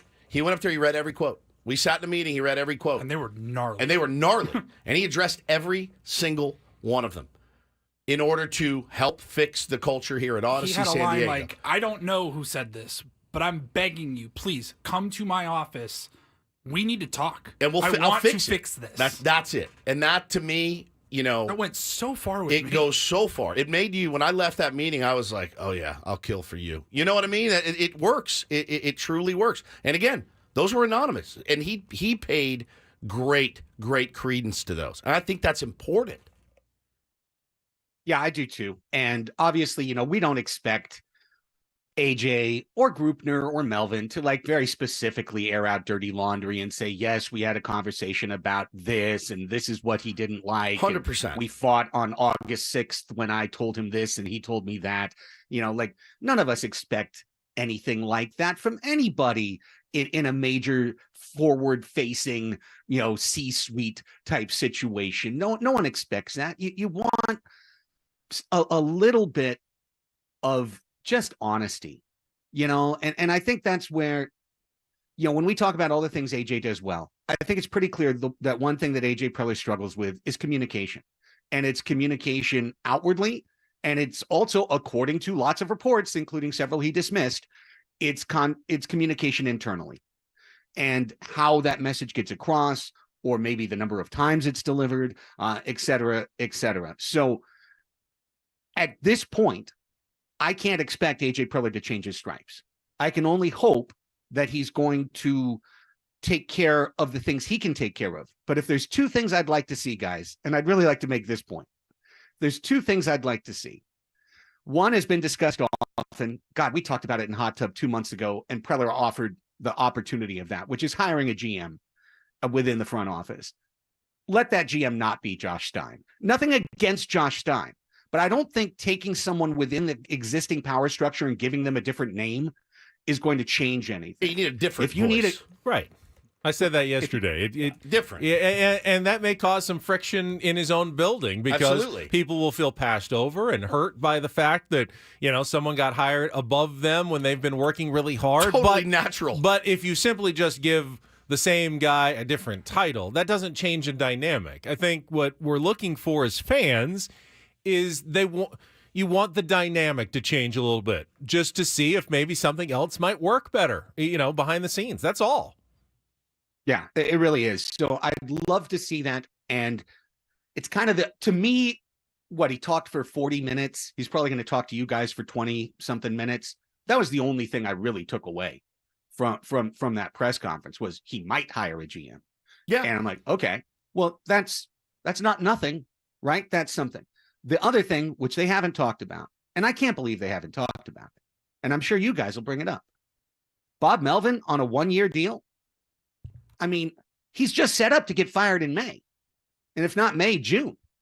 Pat Murphy got super excited when he read that AP story yesterday. He's like, dude, I'm going to have my phone on and charged from the month of May forward for when I get that call from AJ Preller. It's just, that's a lever that's been pressed so many times. It's like one of the plots that I get bored with in a Marvel or a Star Wars movie or show. I'm like, I've seen this before. We've all seen this before. A lame duck manager who's had friction with the GM. If the team is 20-20, Bob Melvin's going to be the one. New voice in the room. Yeah. It's funny. I mean, give him a contract. Give him at least 2025. Give him at least 2025. The That's all I'm history repeats itself because in 2015, Buddy Black went in as manager. And remember when he was fired, I think the Padres was like a game under 500. Yeah. It wasn't a disastrously bad start, but expectations were so high. And that was the move. But we also saw that it didn't fix anything at all by changing the manager at that point. And my guess would be that if there was a lesson to be learned there, I don't think that if they get off to a slow start next year, firing Bob Melvin is going to do a bit of a difference in changing the culture of that team, because it's not the manager. The manager clearly is respected by the players. That seems universal from everyone we've talked to. He has not lost the room. They like his communication skills. They feel like he's a good manager to be working for, and that's also been proven in other organizations. So I think, and I've said this for a while, I think firing Bob Melvin is a sign of defeat for A.J. Preller. If you can't make it work with Bob Melvin, that's like one of the final signs that you're not going to be able to make it work at all. So one of the reasons why I thought Bob would be back all this time as well. It's such a bad sign to fire Bob Melvin and say, couldn't make it work with this guy. Then who are you going to make it work with? Because he's a communicator and he's got the respect to baseball. And if you can't do it with him, good luck with someone else. No, that's exactly 100% right. And, we just, I think if nothing else, guys, bottom line for me, this was such a frustrating season. And I've seen, the random people who pop up on Twitter and go, oh, you're whining. You shouldn't. What do you care? They had a winning season, blah, blah, blah. Like, no. If there's one thing that I think that happened generally to this community, we came into 2023 with a smile on our face that we said, you can't wipe this thing off of our face. We beat the Dodgers. We went to the NLCS. We got Xander Bogaerts. Toddy's coming back. Our team is loaded for bear. This is going to be the most fun year. You can't wipe the smile off my face. The smile's gone. The smile's gone. 82-80, 2 games out when every single thing in the baseball metric universe screams that you should have been the 4 seed, and instead you're out of the playoffs. I don't think anyone's going to go back to the ballpark next year and see the team 23-27 next year and go, you can't wipe the smile off my face. It's a beautiful May evening at Petco Park, and I just got my bobblehead. I feel like those days I'm are gone. so happy. Like, no. If you thought expectations were tough to overcome this year, next year, we expect it all. Yeah. Like, this thing's got to run from day one. It's got to be good. And I'm sorry, AJ, it's all on you at this point. 100% all on you. There is not a single other person in this organization that you can point to now and go, well, this, yeah, no, right, maybe. Like, no, it's you. This is it. Let's go. Friend Craig Elsten is with us. It is time for his weekly Crossing Streams recommendation. And once he said the show that you're picking today, he has actually started watching it, and he's actually lived it a little bit as well. Tell us about telemarketer or telemarketing? Telemarketers. Telemarketers is a 3-part documentary that's on HBO Max. It's a pretty wild piece of quote unquote journalism. Telemarketers begins with 2 guys, Sam Lipman-Stern and the incredibly named Patrick J. Pespis, who are working for this super skeevy telemarketing company on the East Coast that is affiliated with multiple fraternal orders of police. And these are the folks that in the 90s would be calling grandma at her house and kind of intimating that they are actually a part of the police force. And wouldn't you like to donate to help keep your neighborhood safe and to get that sticker on your car that makes you think you're going to skip a ticket? And in reality, 90% of the money just went to the telemarketing company, and 10% went to the fraternal orders of police. In a 3-part documentary, these 2 guys essentially starting as just taking a video camera to work and goofing around in a really effed up workplace and putting up videos on YouTube. And it develops over 3 episodes into these 2 guys who are nothing anywhere remotely approaching journalists, deciding that they've got the access to kind of break this open from the inside. It'll let you know about 2 incredibly corrupt things: fraternal orders of police, which are organizations designed to just skim money from old folks, and the telemarketing wings that they used to do this. It's really interesting. And these two real life people, especially Patrick J. Pespis, I can't stop saying that name, Patrick J. Pespis. And he says it every time he calls. Patrick J. Pespis, on behalf of the Fraternal Order of Police, how are you today?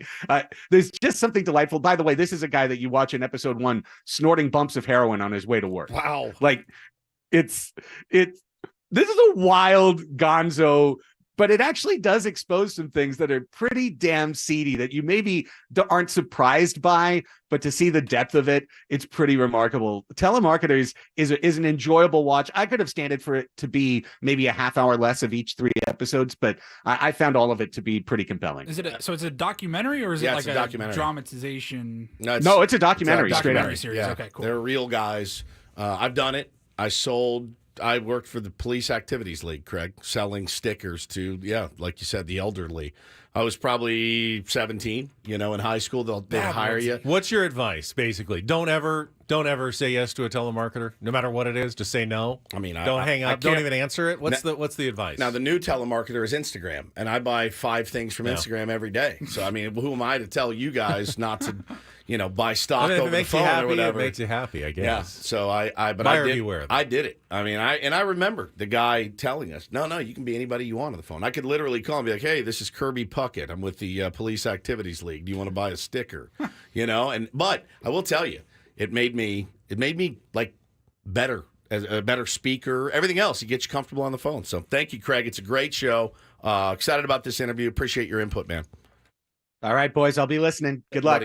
Craig Elsten, Padres Hot Tub, Crossing Streams, and a weekly participant here on the Ben and Wood Show on our Premier Chevrolet of Carlsbad fan hotline. Save money the right way with Premier Chevrolet of Carlsbad. Visit them today in the Carlsbad Auto Mall Chevrolet. Find new roads. All right, Woods and I are trying to dial in our questions.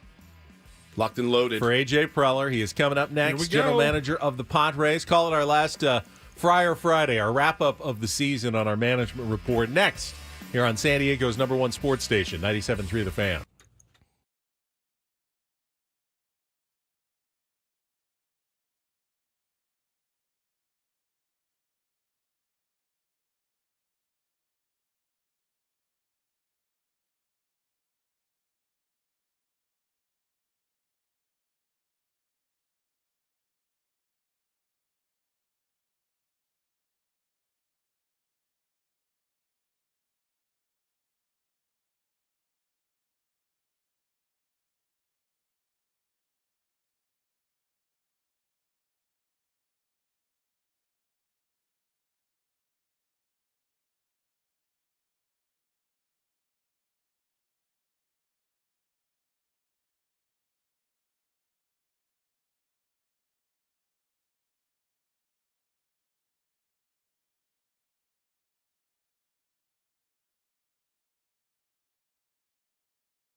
All right, we are halfway home on a Friday. Thanks for being here. Ben and Woods, 97.3 The Fan. I'm Woodsy. That's Paul Reindl. Executive producer Ben Higgins, your friendly neighborhood sports anchor, joins us as well.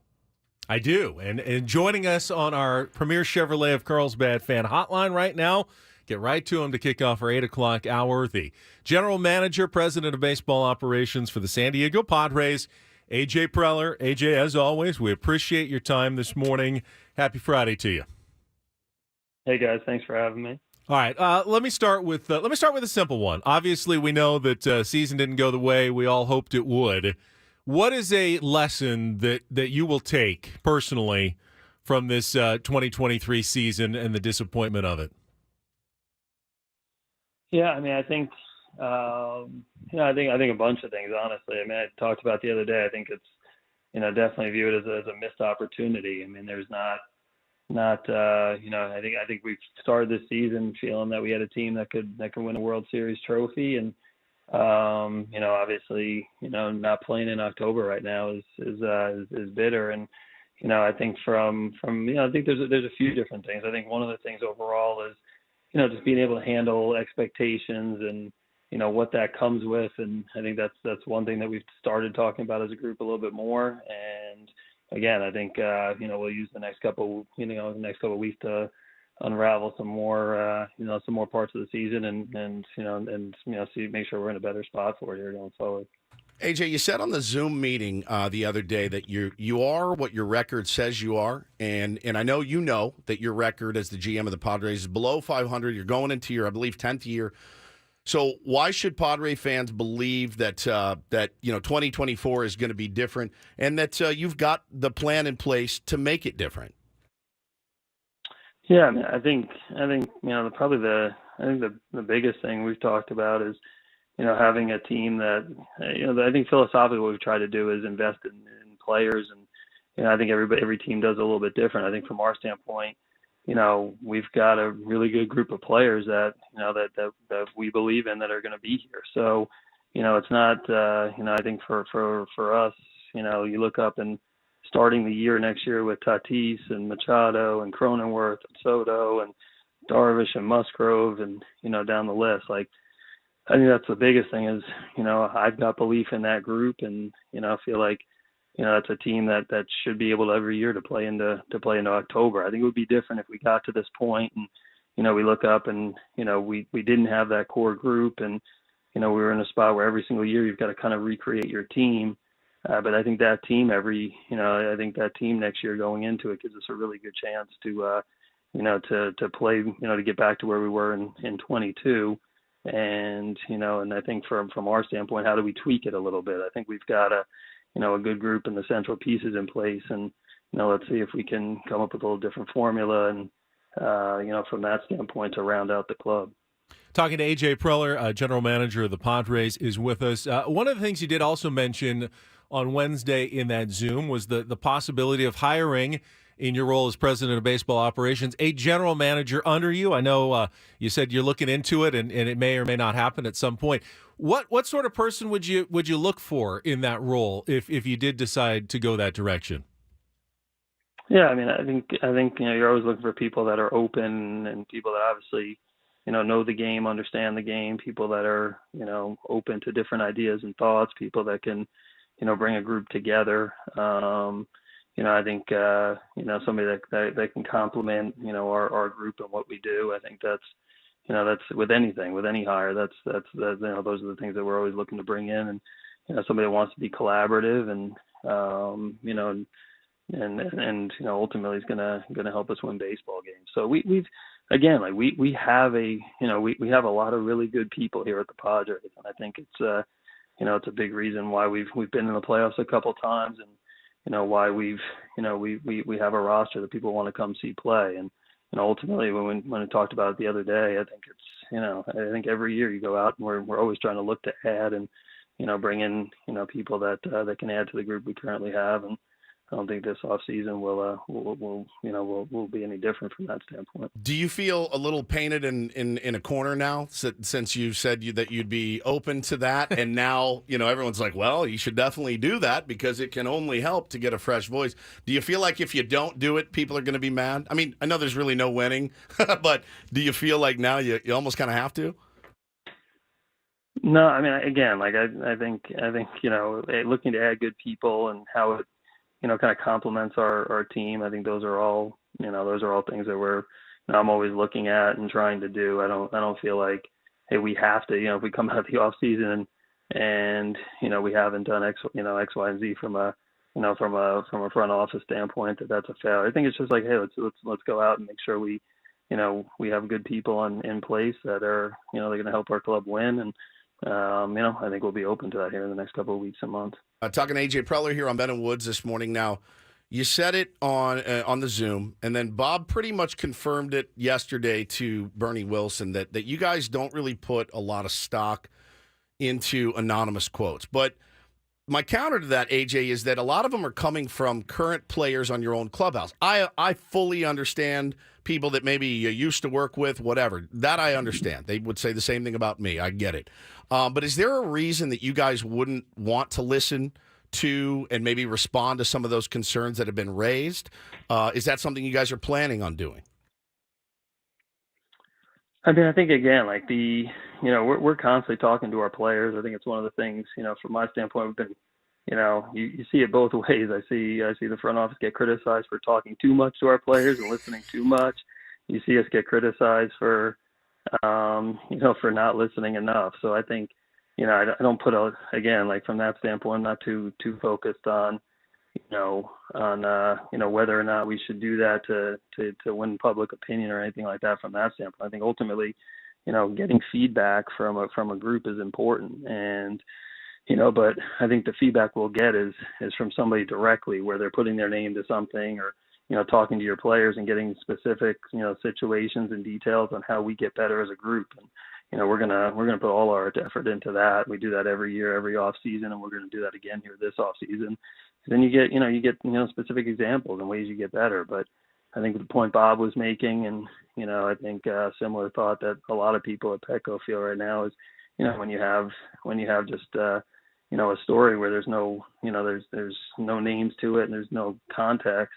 It's hard really to comment on that. We don't put it's hard to put a lot of attention and time on that, honestly. Well, one of the names in one of those articles was the name Don Tricker, and I've been dying to ask you about Don Tricker. Who is he? What does he do? And is he still going to be part of the organization going forward? Because that was a name that I think a lot of us hadn't heard before until this piece came out. It's a pretty fascinating part of the Padres story, and wanted to get your comments on Don Tricker.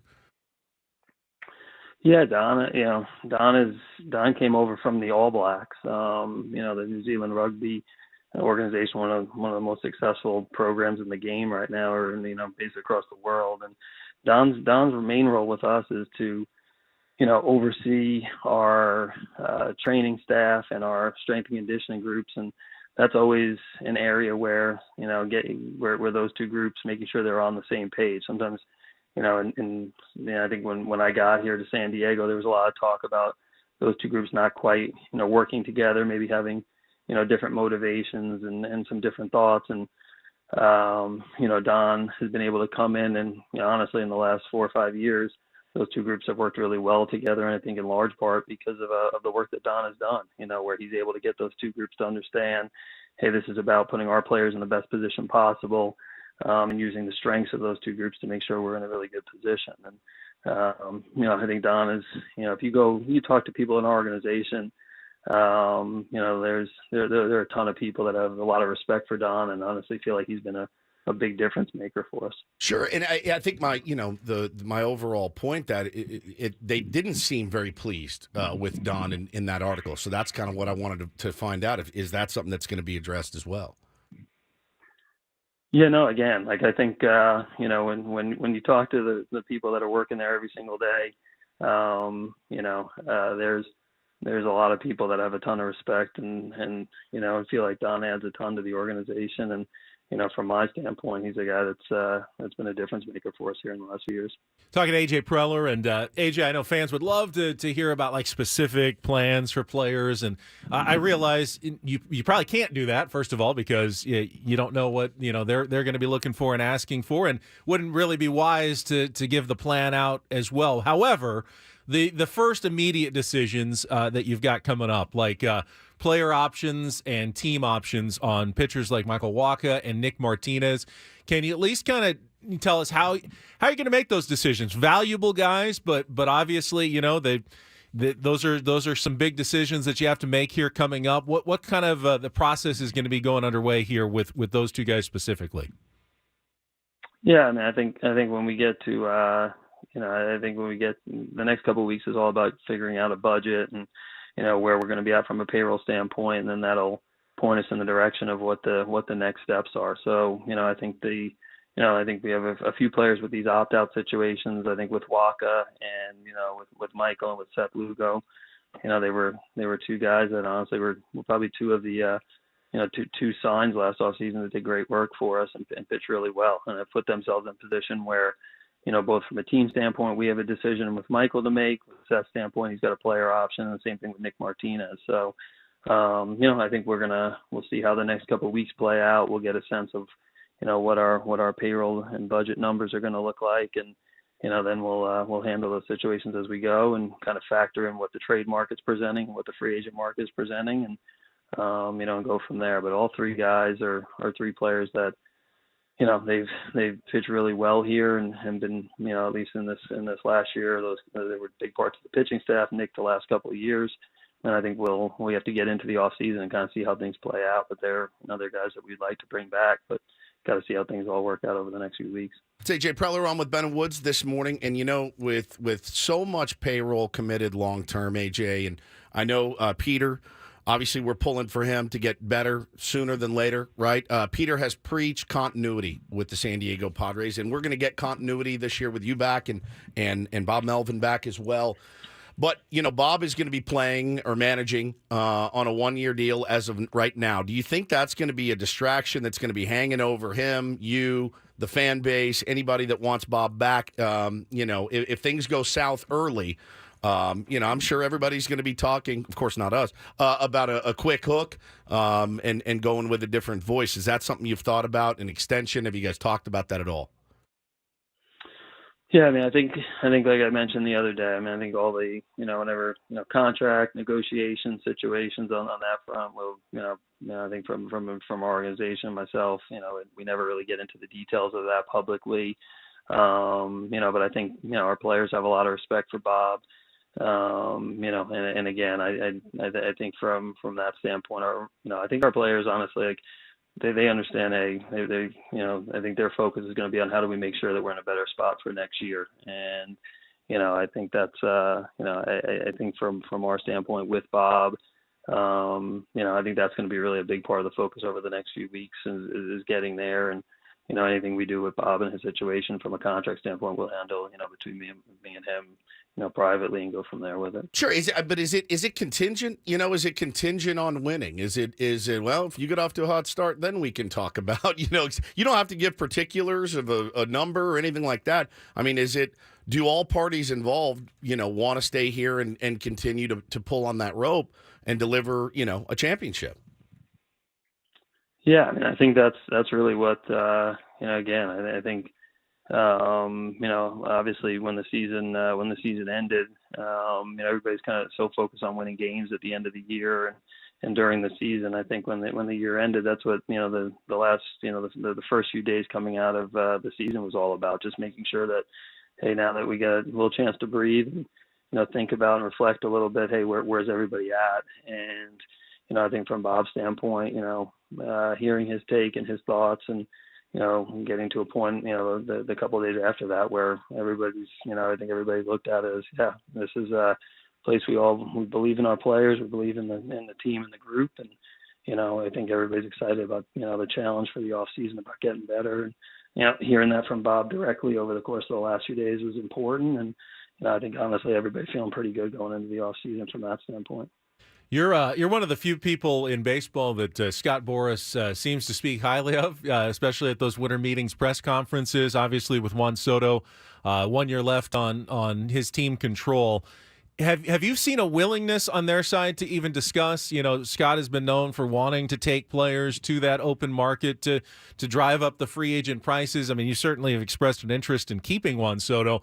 Is that something that you feel like they'll really discuss before that time that he gets to free agency? Yeah, I mean, I think with Scott, he's always, at least in our dealings with him, he's always been very clear, in terms of, and I think he's made it clear that Juan enjoys San Diego. He likes it here.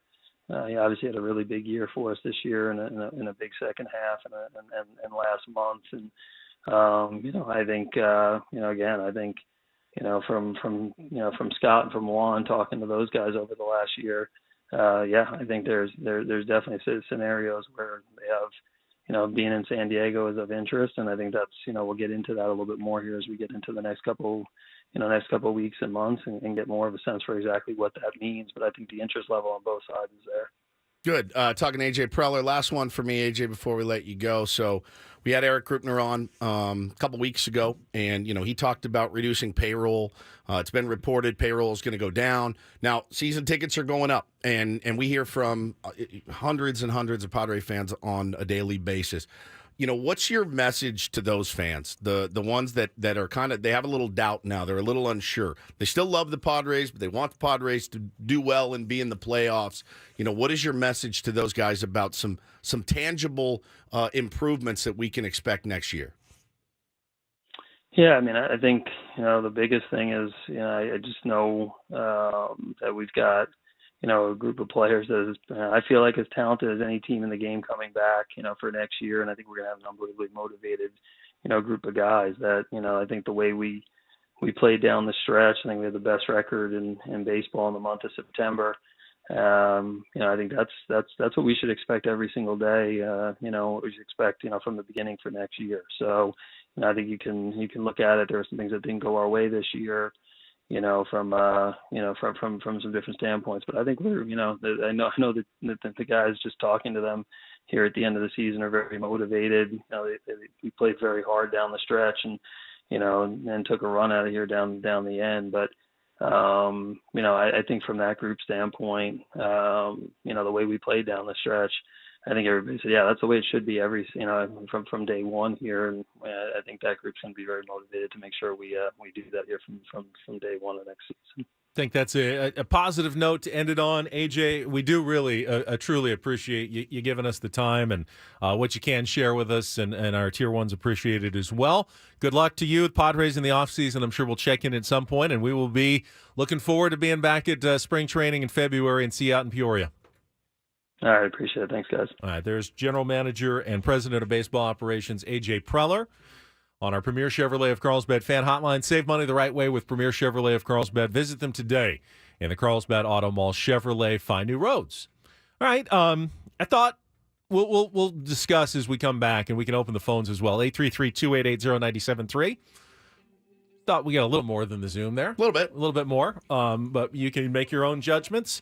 Join us. Coming up next year, after a check of traffic, we'll be right back with Bennett Woods, San Diego's #1 sports station, 97.3 The Fan.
The reviews of our AJ Preller interview are in.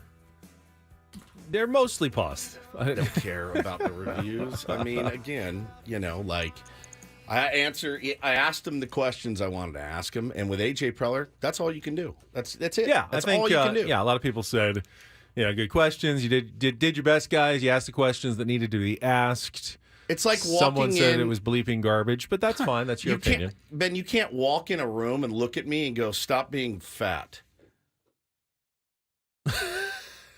Hey, stop being fat. What? Well, they also want you to come in there. Hey, AJ, thanks for joining us. Why do you suck? What's your effing problem? Yeah, what's your deal? No, I look. I had a list of questions. I worked on them extensively. Listen here, idiot. I wanted to ask him about Don Tricker. I thought that was good. I did too. I am surprised based on the thing that bums me out. It's based on everything I've heard about Don Tricker from the quote unquote anonymous players that play on the team. Nobody wants him there, so I don't know how that works, but and is a problem. So again, I have no idea what personnel changes are going to be made between now and opening day. I would imagine there would be some. Every team has some. Oh right? yeah, 100%. And guys move on. Guys get offers. I get a chance to go and be an instructor in my hometown of Kansas City. Go ahead, right? Like, it's going to happen. There's going to be turnover. There's always turnover. But yeah, I mean, I got to ask the questions I wanted to ask, so I was happy. Yeah, I mean, the fact that, these next couple of weeks where he said they're going to determine the budget for the offseason coming up here, and that's going to be incredibly significant direction pointer for the offseason. If the budget is severely slashed, it's a completely different strategy than if it's just slashed a little bit. Then you'll have more wiggle room with who you can re-sign and bring back. Or, they're going to have to make do with letting a lot of the guys go that are free agents and then figure out how to replace them on a much lower salary level, which is tougher to do. Not impossible, but much tougher to do. It is possible to put together a really good team. We've talked about that.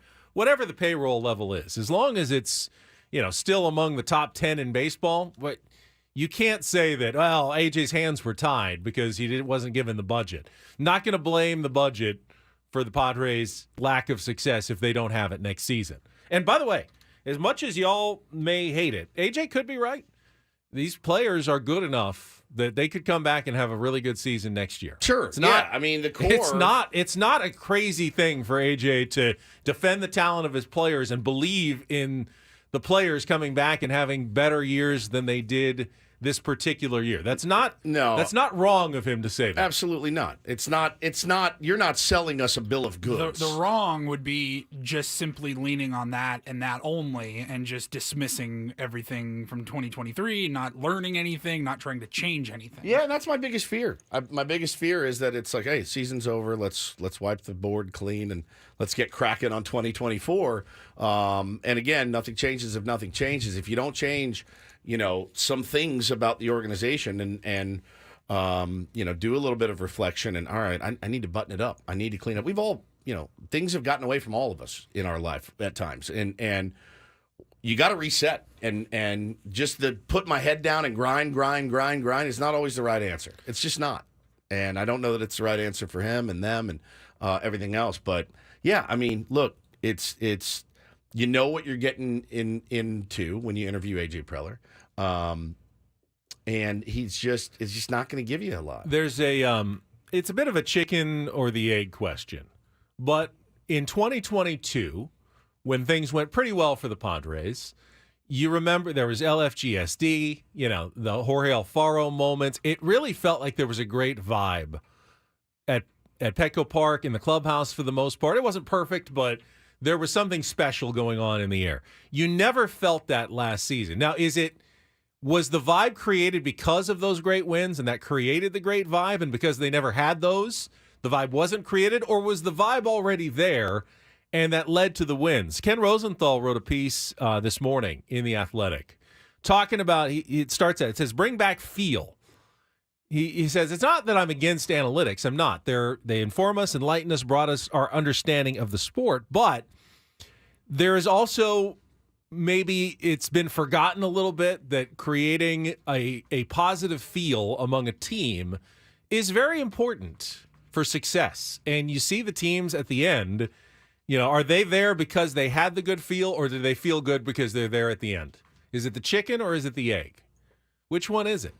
Because the Padres need to create a better feel next season than they ever had this year. Yeah, and you can't fake it. That's the thing, is they tried to fake it early on in the season with the piñata parties and everything else, and it just wasn't there. You can't do a piñata party after winning 12-1 and then go out and lose 3-0 and leave 14 men in scoring position and get beat by a guy, it's his second start But ever. there's some fans who would say, just keep your head down and work hard. I don't want to see any of these celebrations. That's not necessarily a healthy way to go about a 162-game season. Never enjoy the good moments and always just go, Maybe we don't need to know.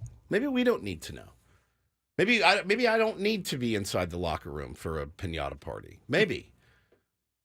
Maybe putting your head down and beating the crap out of teams like you're supposed to do, winning those games you're favored in, preparing like you should. It's me talking out of my ass, but you know what I'm saying? Like, there's no reason that they should have lost to some of the teams they lost to this year. None. I mean, just far superior talent. Far. And I understand that it's baseball. I do. But to get bodied on certain days by literal no-names with the superstars in this lineup, you thought they were going to be infallible to that. And they were incredibly fallible to it. They beat way better opponents and way better teams and way better pitchers. But then you go against the Pirates and the Royals. And you just get hammered. Those lifeless moments of the season that just kept popping up. Happen. No. It cannot be dead. Your heartbeat cannot be so low in June. Those games are important. And that's a message I think, all those players should. I hope they're embarrassed. I hope they're watching these playoffs and they're sick to their stomach. Because I think I have a lot of Padre fans DMing me saying, I don't even know how you're watching these playoffs. I'm nauseous. I go, I watch the playoffs because I'm a baseball fan first. I love the playoffs. You couldn't tear me away. But yeah, you know what we should be doing today? We should be at a bar right now, this morning, getting ready for an absolute blowout tomorrow. Well, we should be out at Happy Does or, Ale Smith, wherever. We would raging. God, I missed that. Hey, Jake Peavy's here. He stopped by again. We're getting ready for the Padres playoff, against Those whoever. remotes last year were so freaking fun. And, the players are all doing what they're doing, relaxing. They're on vacation, shutting it down, getting healthy, whatever. I hope they're watching too, They're the ones that can change it. They're the ones that can change it next year. I want to hear from the Tier 1s. We're going to take a quick break. We'll come back. Give us a call. We'll light up these phone lines during the break and then go get some of your opinions on what you heard from AJ, what we're talking about. 833-288-0973. Don't go away. Ben and Woods continuing here on San Diego's #1 sports station, 97.3 Fan.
Had an interesting discussion in the break because we were talking about Ken Rosenthal's piece, bringing back feel, and whether the Padres and A.J. Preller have been able to create that right kind of feel in the clubhouse. Certainly didn't seem like they had it this year.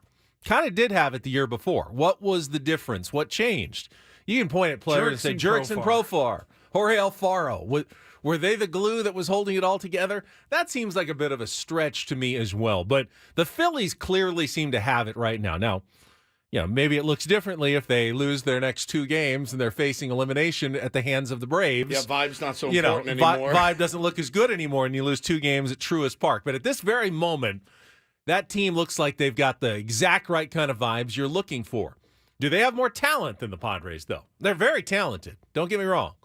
But when you go through their roster, at least I'd say, I mean, dude, you got to look at their bullpen. So yeah, I think they do. I think Real Muto, yes. So go around the horn. You want Real Muto or you want Campusano and Sanchez? Real Muto. I'll take Real Muto. Yeah. Go to first base. You want Jake Cronenworth? You want Bryce Harper? I'll take Bryce Harper. Go to second base. Who is it? Ta-Sung Kim. I'll take Kim. Kim, okay. Yeah. Shortstop was pretty good, though. You got Trey Turner or Xander Bogaerts. I'll take Trey. Turner, but it's not a huge third base. lead. You got Bohm and Manny. I'll take Manny. Right field, I'll take Tatis. I'll take Tatis over anything you got. Yeah, left field, Soto or Schwarber. I'll take Soto, but Schwarber DH. I'll DH. DH. I'll take Schwarber. Absolutely. Yeah. But they got Christian Pache out there in left, so I'll take rotation. Snell or Wheeler probably. Well, after the Cy Young season, you go Snell. I'm talking about this last season. I mean, bullpen to bullpen. It's not close. Closer. Hater's fine. Hater's it certainly not here compares. anymore. But I'm talking about this last season. This last year. This last season. Snell's not going to, hear anymore. But why is this team, so what have they created? They've created a better vibe than the Padres were able to create. And it's pretty clear that winning baseball games is the only thing they care about. That's it. But they didn't win early in the season either. No, they struggled early in the season. Sure. But they had the experience of getting to the World Series last year. Same group of guys. Padres came really close. They did. And which is why I thought, stupidly, oh, man, you guys got so close you could taste it, last year. No. I mean, it couldn't have been worse. And again, I know, the Phillies had expectations like the Padres going into this year. I think the fact that they turned it on, the fact that they have the ability to turn it on, seemingly at the best times, and the Padres did not, the one thing that made me mad about A.J. Preller's interview, to be honest with you, I don't want to hear any more about last year and the last month. I just don't. It means nothing. It just means nothing. You played weak teams down the stretch. You had nothing to play for, really. Mathematically, a 0.01% chance. I said it early in the week, too, when we were talking about the meeting on Monday, and I said, if these guys are really going to sit there and wait till the season's over to go back over, you should already know your issues. And to hear him say it today, no, everyone was just focused on, and he said it on the Zoom, we were just focused on, maybe making a run. No, I do not agree. But you bring up the catch-22 of this Padres season that truly is the head-scratcher and the baffler.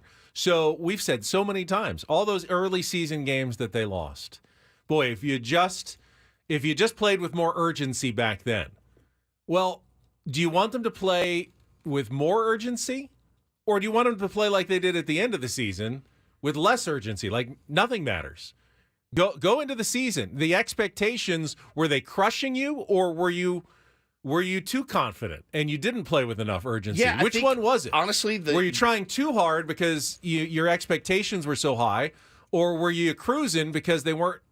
You see what I'm saying? No, because here's what I'm saying to you is, you need guys that say, yes, I will go to first base if you need me to go to first base, like Bryce Harper said. Yes, I will play hurt. Absolutely. Whatever you need. I just want to win and bring a championship to the city of San Diego, which is what the Phillies guys say to a man. They may not get there. Manny and Xander did do that. They played hurt. They played hurt, yeah. They may not get there. They may not get there, the Phillies. They're not. I mean, they have a really tall task ahead of them. And, everyone that's lauding them for their vibes and how great they play as a team together, they could get swept by the Braves easily. The Braves are really, really good. I think next year, you know what I don't want to hear? I don't like hitting here. I don't want to hear when we get down early, we just feel like we're out of it. I don't want to hear, hey, don't worry. At the end of the year, our baseball cards are going to say we're good. I don't want to hear it. I can't listen to it as a fan. It's not what I want to hear from my team. I want to hear, I busted my ass in the offseason to get better. I did this, I did that. Tangible things I did. I got healthy. I'm ready. No prisoners. That's it. And if you fall short, that's okay. It's really hard to win a World Series. But don't come in and tell me, hey, listen, we're going to be fine. We're going to be fine. We have now seen what can happen when you take your foot off the gas early in the season. Yeah, again, though, it's funny because you say that. What did I do in the offseason to get better? I mean, what were the stories going into this last season? Joe Musgrove, Fernando Tatis Jr., unbelievable, these workouts, the lengths they're going to get better and improve. Tatis had a good year. Again, Musgrove might have done too much, though, in his workouts in the offseason. Again, there's some freaky stuff that happens, certainly. Maybe Joe doesn't work out with kettlebells anymore, right? Or just little talcum on the hands could help, a little stickum. But no, I'm not putting the blame on any player in particular. Every one of them said weird, goofy stuff this year that made me think, is winning the most important thing, or is it about your personal comfort? All of them. Up and down the roster, really, Ben. They all said stuff where I scratch my head and I'm like, okay. That's the thing that you're really not hearing. At least I don't cover these other teams as closely. So maybe they did that. Maybe Acuna said, no, I want to do this. And he did. I don't know. But I do know that there was a major commitment to winning by all these teams remaining. And from ownership to the GM to the players on the field, it was one goal and one goal only. And it wasn't about personal comfort. It wasn't about our stats. It wasn't about, anything other than we're going to try to really win a World Series. I have made a commitment to take some phone calls, so I see callers on the line. We will start getting to those right after this check of traffic on 97.3 The Fan. From the Premier Chevrolet of Carlsbad Traffic Center, part of the Premier Auto family, here's Kelly Danick. Traffic is sponsored by SDG&E. Just a couple things to let you know about. Southbound side of the 805 near Imperial, they're having to run a traffic brake to move a street sweeper into the HOV lane. And a collision over the right shoulder on eastbound 78, right before the 15. In peak wildfire season, as a last resort, SDG&E may need to shut off power in specific areas for public safety. Learn more about public safety power shutoffs at sdge.com/PSPS. Kelly Danick with Ben & Woods, San Diego's #1 sports station, 97.3 The Fan. All right, 833-288-0973. Let's start with Thomas. Thomas, welcome to Ben & Woods on a Friday on 97.3 The Fan. Good morning. Good morning. It's great to talk to you guys this morning. Thank you, buddy.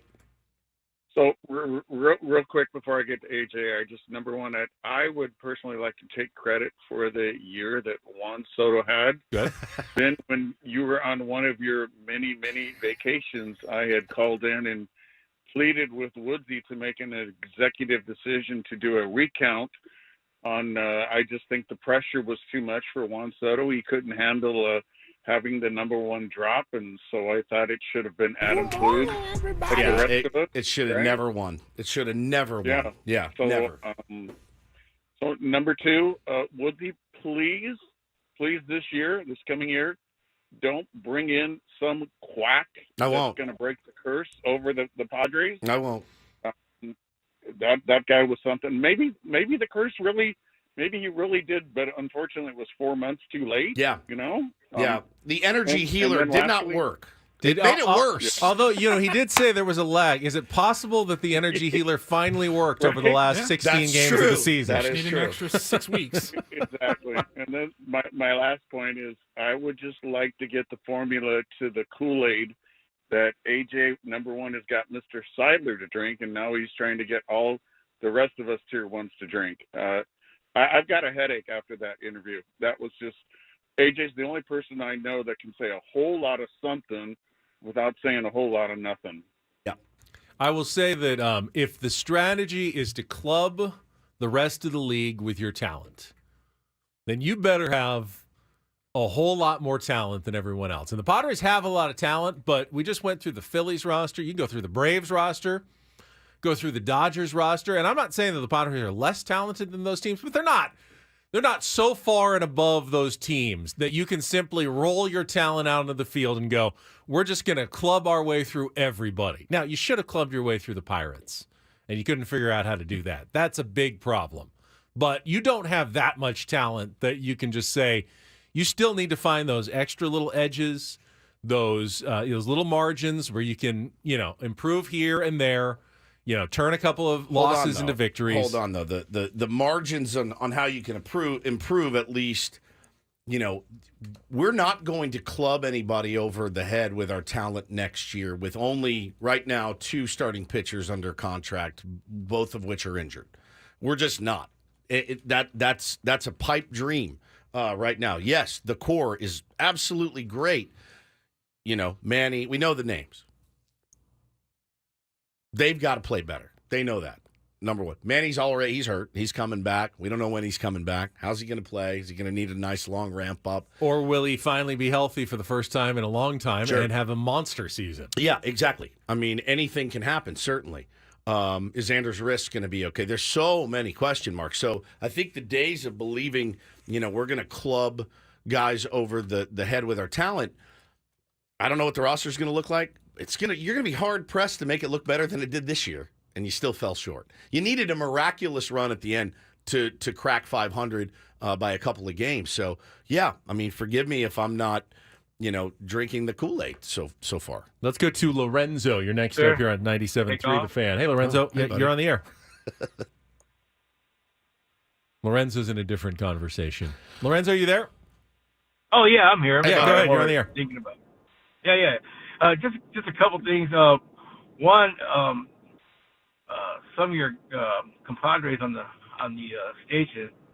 Well, in the beginning of the season, what drives me nuts is when we start losing the teams that we should be winning, and then turn around and say it's okay because we have a long season ahead of us. I'm one of them. That drives me nuts. I'm absolutely one of them, and I have been my whole life. And that's Not doing that again. I get that from when we have Jesse Agler on, Lorenzo. He's always yelling at me when I get mad about early season losses in May. And Jesse's the smartest guy I know, literally. And he's like, will you shut up? It's a long year. And I'm like, all right, you're right. It is a marathon. I get it. There needs to be more sprint in the players, though. There does. Yeah, and the secondly is, you guys touched on this morning, is they're sitting at home right now, realizing, I can care less if they played the worst teams or the best teams in September. They did what they had to do to have the best record in September. So how do you feel sitting at home knowing that the best team is sitting at home at this point in time? Yeah, a lot of people made the point too, Lorenzo, well, this team was really built for October. Now, when healthy, if Joe and you were at their normal, dude, there's not a team I'm scared of in baseball right now. If you Darvish, Joe Musgrove, Manny, they're all healthy, Cronenworth, whatever, if they're all healthy, I'll take all comers. They were built for October. Problem was they didn't get to October. So how that team doesn't figure out a way to win 88 games is beyond me. Yeah, I mean, with the performances that they had, they need to figure out how to win 95 games. Yeah, that's it. 97 games. 97 I did like what AJ had to say about the final month, and he goes, "That's how we need to play every month. Every month, yeah. You win 20 games a month, you're going to win 120 games. Right. It's a really, really, really good season. At least he didn't say 54% of our games. You know what I mean? Yeah, no, I like that. In contrast to Jerry DiPoto, he goes, no, we expect that kind of level of play month after month during the season. It can't just be the last month of the year. No. Can't just be the second month. It can't just be the fourth month. Can't be the first. Now, Look at the Rays. I know you're not going to win 20 every month, right. But a bad month is 500. A great month is 20. And your average month, roll in with 15, 16 wins. You're going to have a 9,500 win season that way. Yep. All right, we'll come back. More calls, 833-288-0973. The Fan, Reindl Report, RIP to Dick Butkus, and more next on The Fan.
All right, that was funny.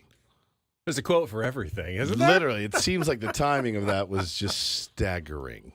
Just talking about the comparative talent levels, and we have a promo in which Bob Melvin. What did he say? That no, I don't think the talent level is. It's comparative. Yeah, he does. He didn't think that there was a more talented roster. Right. Yeah, like I just said. I mean, if they were all healthy, I'd take this team above. I'd take this team to take on any comers in the playoffs. But you wouldn't take any team.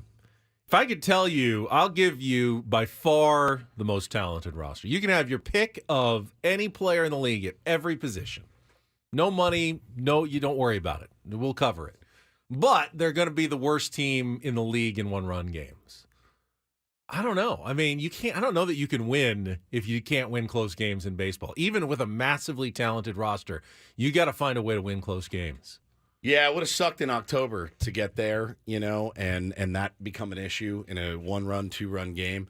And I think there's a lot of holes, and we have tons of time to talk about them. We don't have to do it all today, but there's going to be, AJ Preller, for all the difficult years he's had as a general manager, this one may be the worst. This one right here could be the biggest challenge of his general managing president of baseball ops career.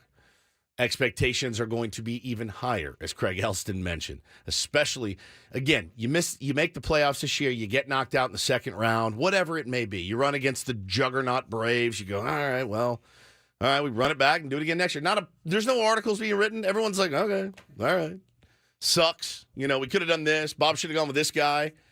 Should have added this piece at the deadline. Sure, that's standard baseball stuff.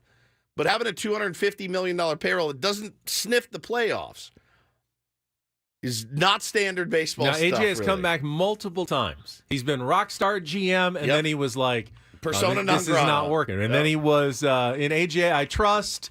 And then he was, oh, no, I can't trust this guy. I mean, he has 9 lives like a cat. 9 years. And there has been several times where you thought, this is probably it for AJ. And then a few months later, we're singing songs about him and wearing T-shirts about him. The guy has come back many times. He's had a knack for making the big moves that wins the fan base back over. Wins the fan base back over, but doesn't win on the field, And that's, I think, what a lot of Padre fans are looking to change. I think everyone can stomach losing playoff games to really, really good teams that happen to be hot at the right time. You just hope you're that team at some point. I don't think there's a fan alive that can't stomach it. It sucks. It's awful. But, you're in it. You're in it, and you're there. You're at the dance, and you fought your way and grinded your way through a 162-game season, and you run into a buzzsaw.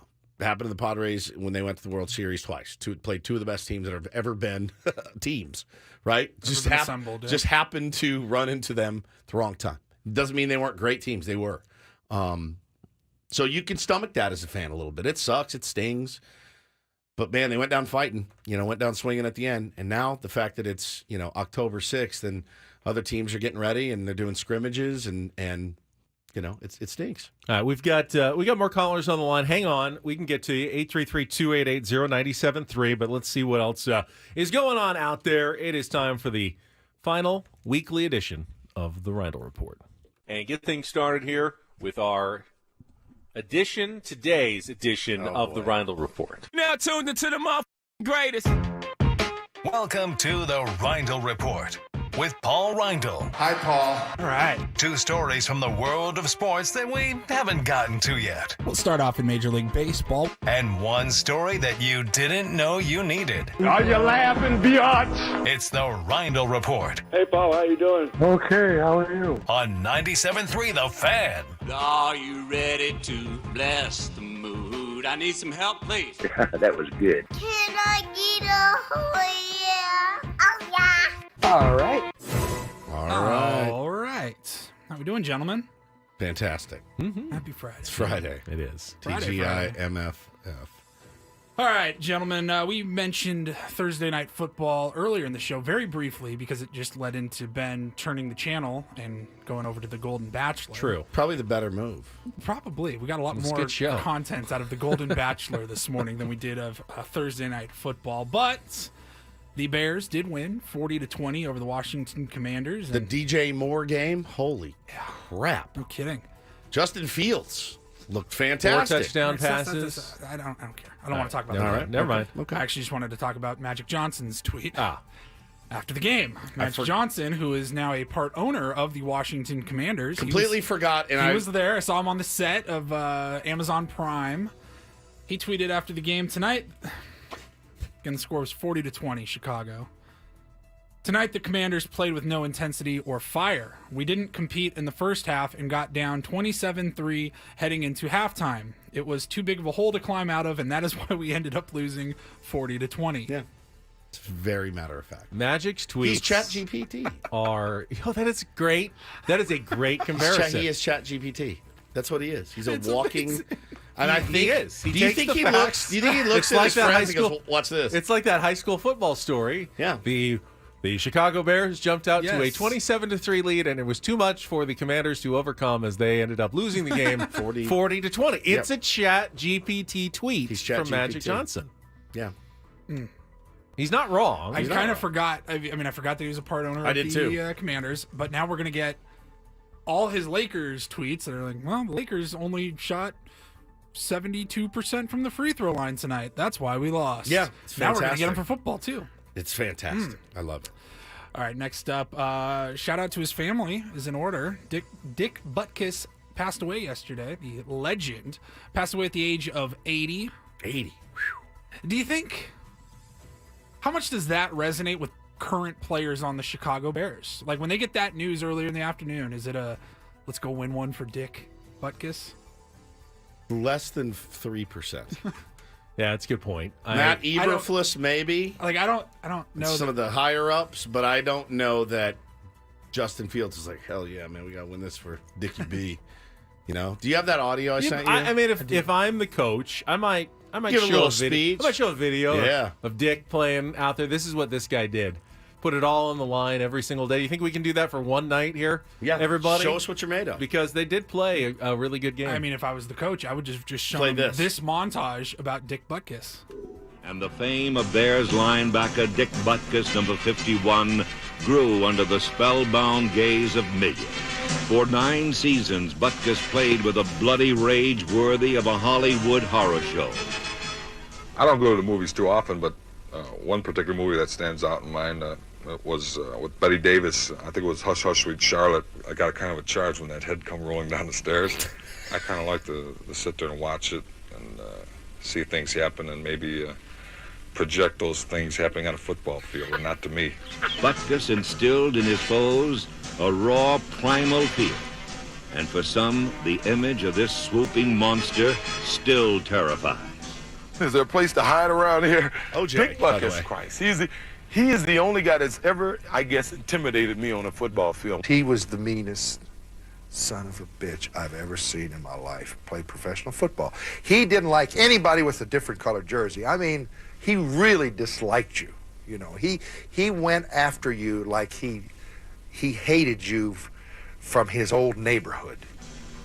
He would engulf you and try to break your neck on the way down. Butkus was the best football player I've ever played against. The guy never missed you. He was just a great, great football player. I never saw a guy play the game more intensely than Dick. If there's a devil, there's a heaven and a hell, and there's a devil to a running back, this was Satan. If there's a devil to the running back, he was Satan. He was Satan. The videos of him they're unbelievable. Yeah. Bloody knuckles. Watched so many of them yesterday. Yeah. He's so much bigger and faster and stronger than I mean, how big and fast and strong with today's athletes would someone have to be to look like Dick? I mean, they'd have to be like they'd have to look like LeBron plus out there on the football field and just absolutely throwing everybody everywhere on the football He's field. one of those guys where it's like, Babe Ruth couldn't hit Johan Duran. Yeah, maybe not. Maybe he's not going to hit a 101-mile-an-hour sinker. You know what I mean? But you put Dick Butkus in his prime on the football field, he's fine today. Today, he is fine.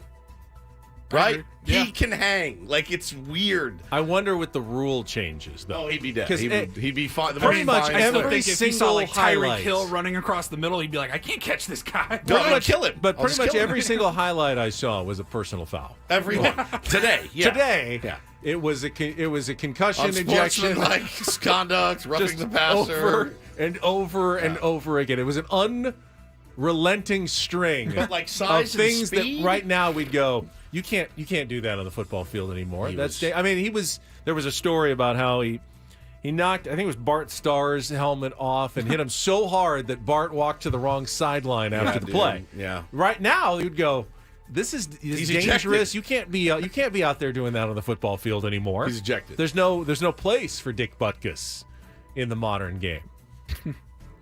R.I.P. And of course, the way we do things here on Ben and Woods. Shout out to his family. Indeed. Shout out to his family. Finally, just trying to help everybody out here. Trying to make everybody aware of how they can earn a little extra money. OnlyFans. That is one way. Only feet. Ben. Only calves. Only calves. No. Talking about Ring cameras. Who's got a Ring camera? I do. I have one, but we've several let hundred. the battery die. So it's Need to figure out. It's not working. It's almost useless. completely useless. Well, it wards off burglars. I maybe? do think the fact that it's just sitting there looks like maybe keeps people Gives in pause, line yeah. on the doorstep. Well, But it doesn't matter. You're not part of this conversation because you don't believe in extraterrestrials, so you True. have no reason to turn on your Ring camera. But for anybody else that has the batteries in their Ring camera, Ring is willing to pay you $1 million if your doorbell camera catches any footage of an alien. Oh. So they're running a contest. It's called the $1 Million Search for Extraterrestrials. You have until November 3rd to submit your footage. It doesn't have to be, high resolution, high def footage. But if it's anything extraordinary, unexplainable behavior, if they like it and it's undisputable evidence that there is something in this footage. undisputable Very evidence. subjective. You really think that you can get evidence of an alien on your Ring door camera? Well, if you do, Ring will pay you So $50,000 you've got a year until for 2 decades. November 3rd, which means it's after Halloween. So if an alien comes up and says trick or treat at your door on Halloween, how are they going to prove it's not an alien? Don't know.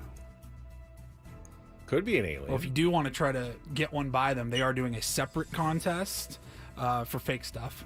Oh. And they're going to give out $500 Amazon gift cards for the most creative submissions and, costumes, This props, is the bit all- where the car dealership says, yeah, no problem. You just throw a perfect game and you're going to win, the Royals. So you guys throw a perfect game, we're going to give you a brand new Sierra.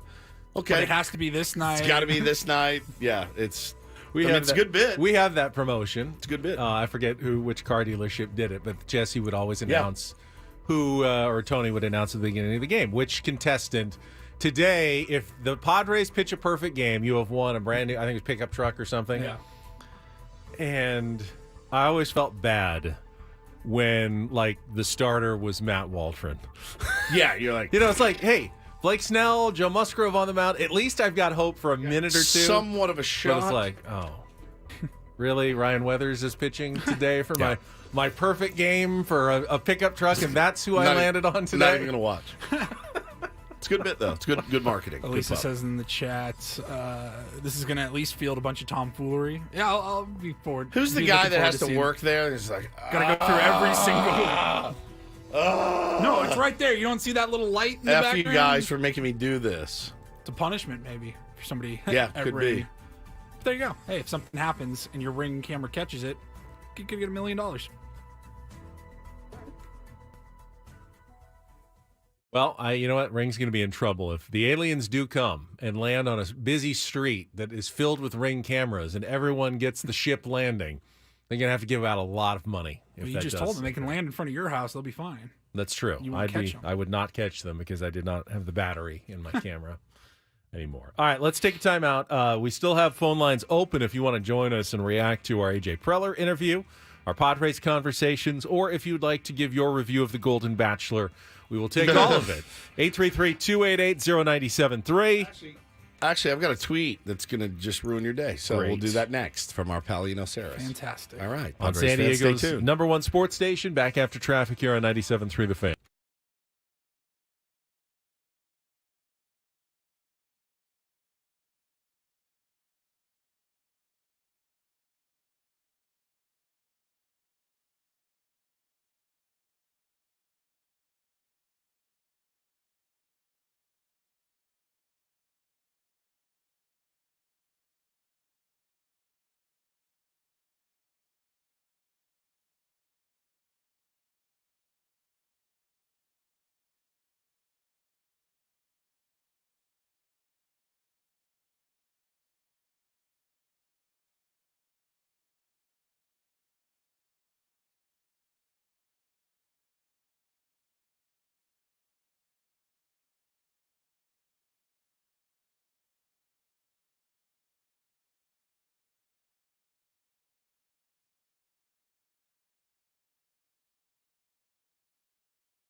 All right, Woods, you promised great tease. You're going to ruin our day with an Eno Saris tweet. Nah, you know ruin your That day. I doesn't didn't keep do it. everybody listening. I don't. Listen to Ben and Woods. Will ruin your day. That's Coming fair. up at 9:21 this morning. Our pal Eno Saris, who I believe we're still going to talk to throughout the playoffs, a couple more weeks or whatever.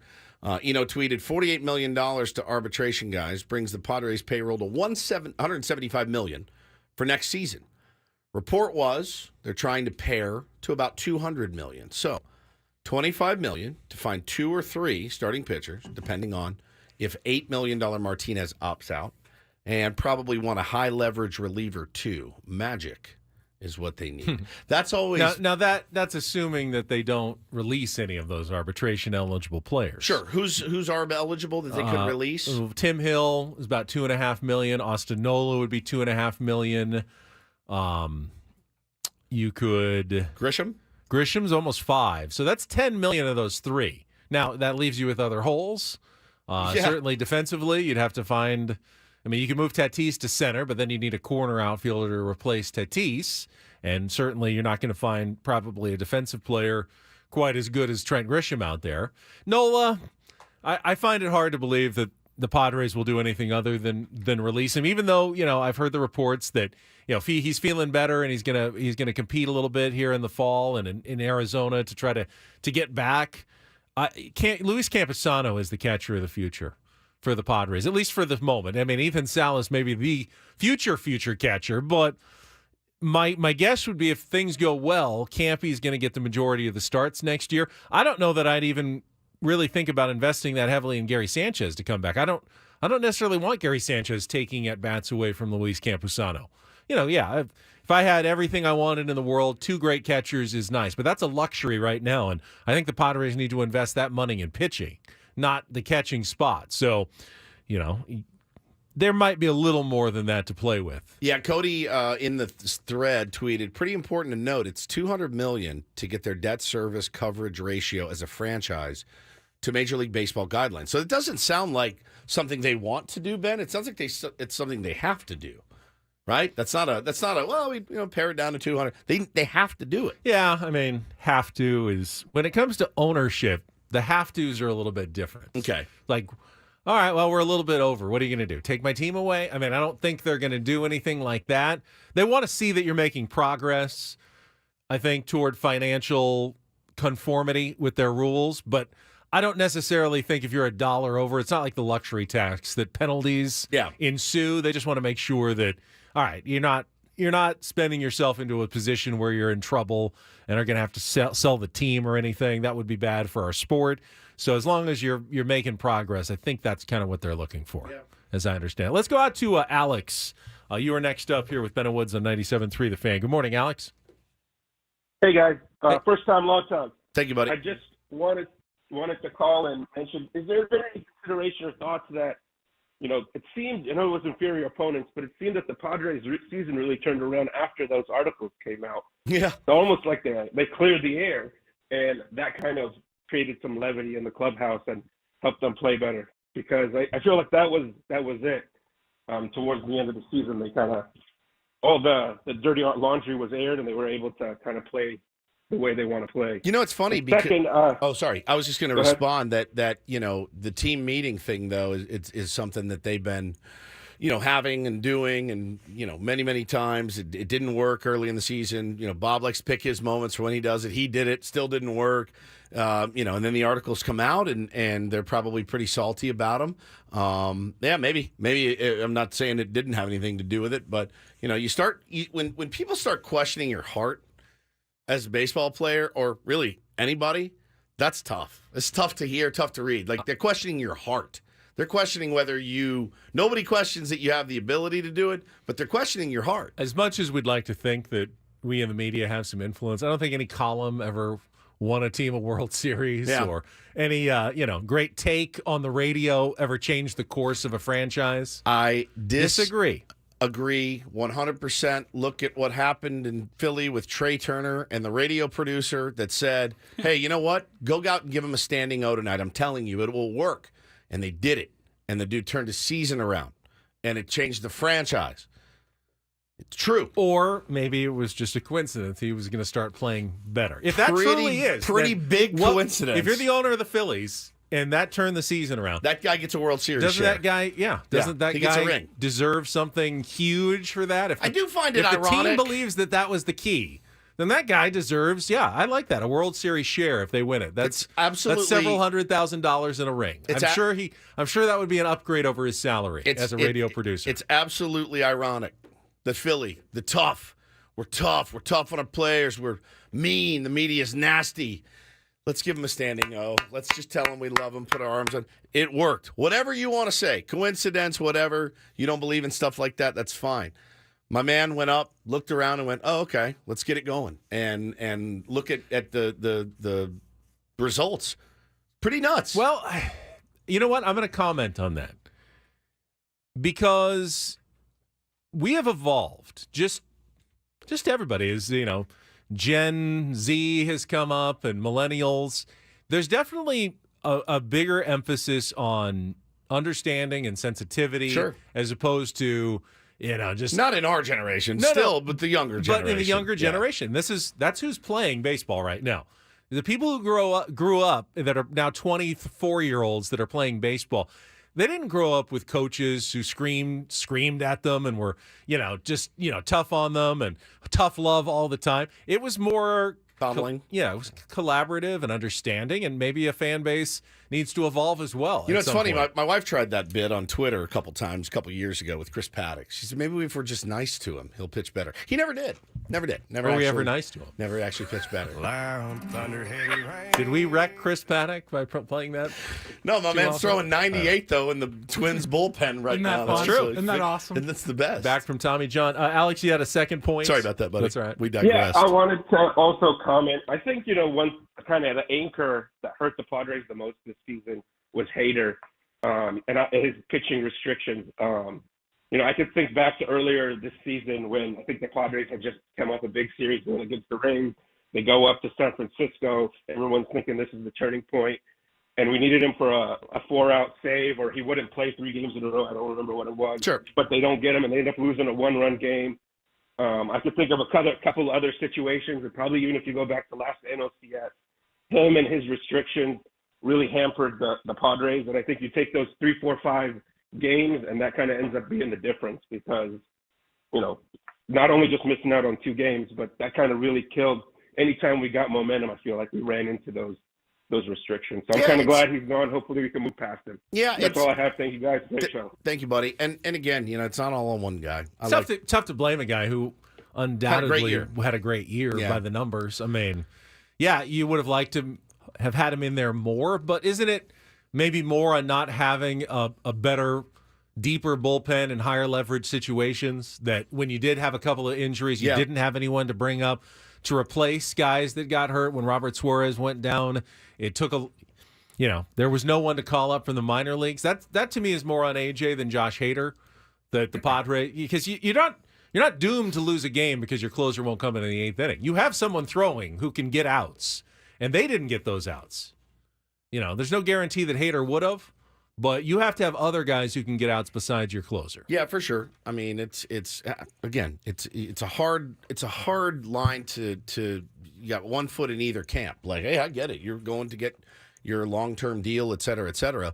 But this team's trying to win a World Series, and showed some stuff at the end of the season when again it really didn't matter all that much. And so be it. We learn, we move on. There's nothing we can do about it now. All right, well, last segment, we still have some callers on the line, 833-288-0973. Probably some flubs coming up on a Friday as well, so stick around as we wrap up the week with Bennett Woods on San Diego's #1 sports station, 97.3 The Fan.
All right, last chance to get in this week if you want to talk to Ben and Woods, 833-288-0973.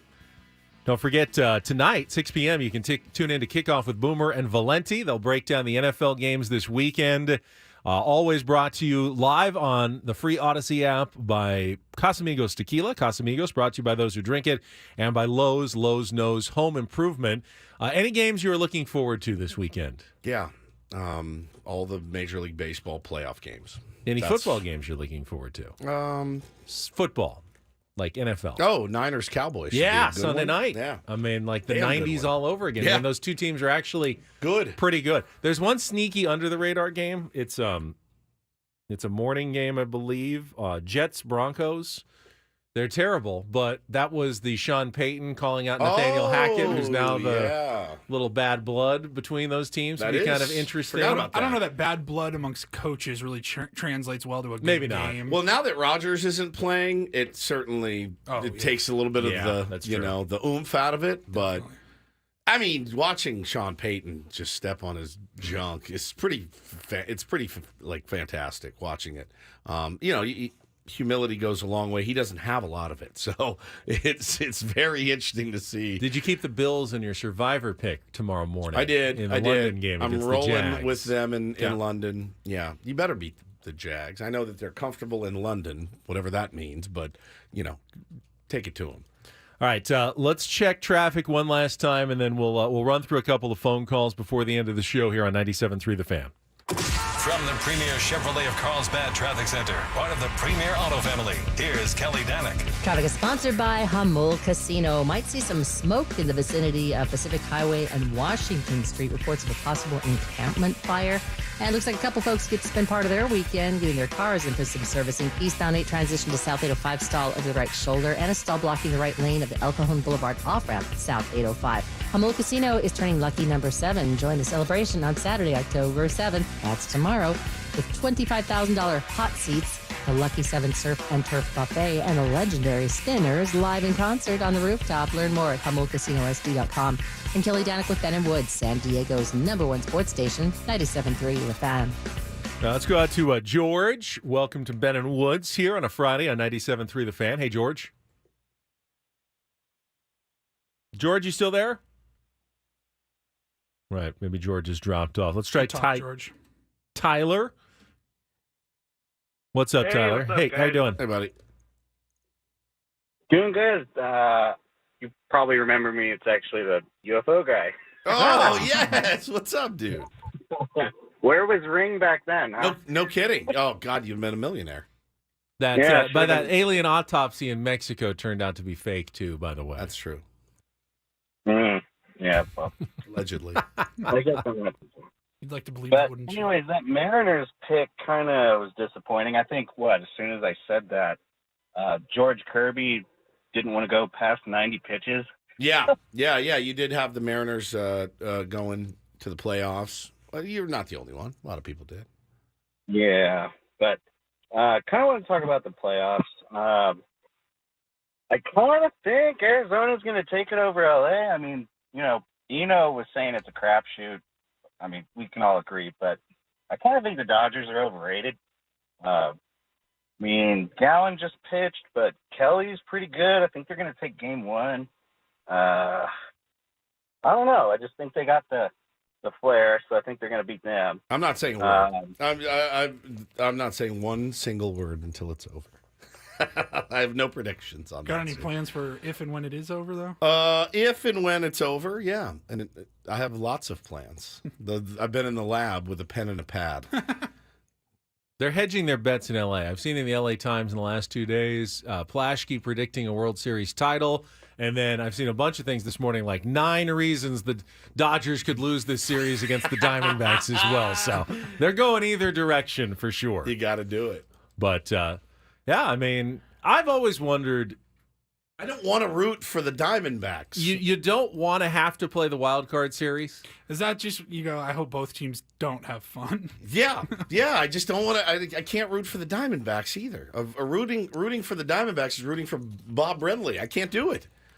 Now, if this was college sports, they would say, "Oh, you got to root for the conference. Got to root for the conference." I think that's the stupidest load of crap. I hate it. I've never understood that. Obviously, it's easier to win a World Series if you only have to win 3 series as opposed to 4 series. So you don't want to be in the wild card series because that's another chance for you to be eliminated and not advance to the next round. But if you win the wild card series, now you're through, and you've got the benefit of having played a couple of playoff games. Now Corbin Carroll's hit he's feeling pretty locked in. You got some confidence. You got Christian some Walker's comfort locked factor, in. and you're facing a team that still has to dip their toe into the postseason. The Dodgers have not played since last Sunday.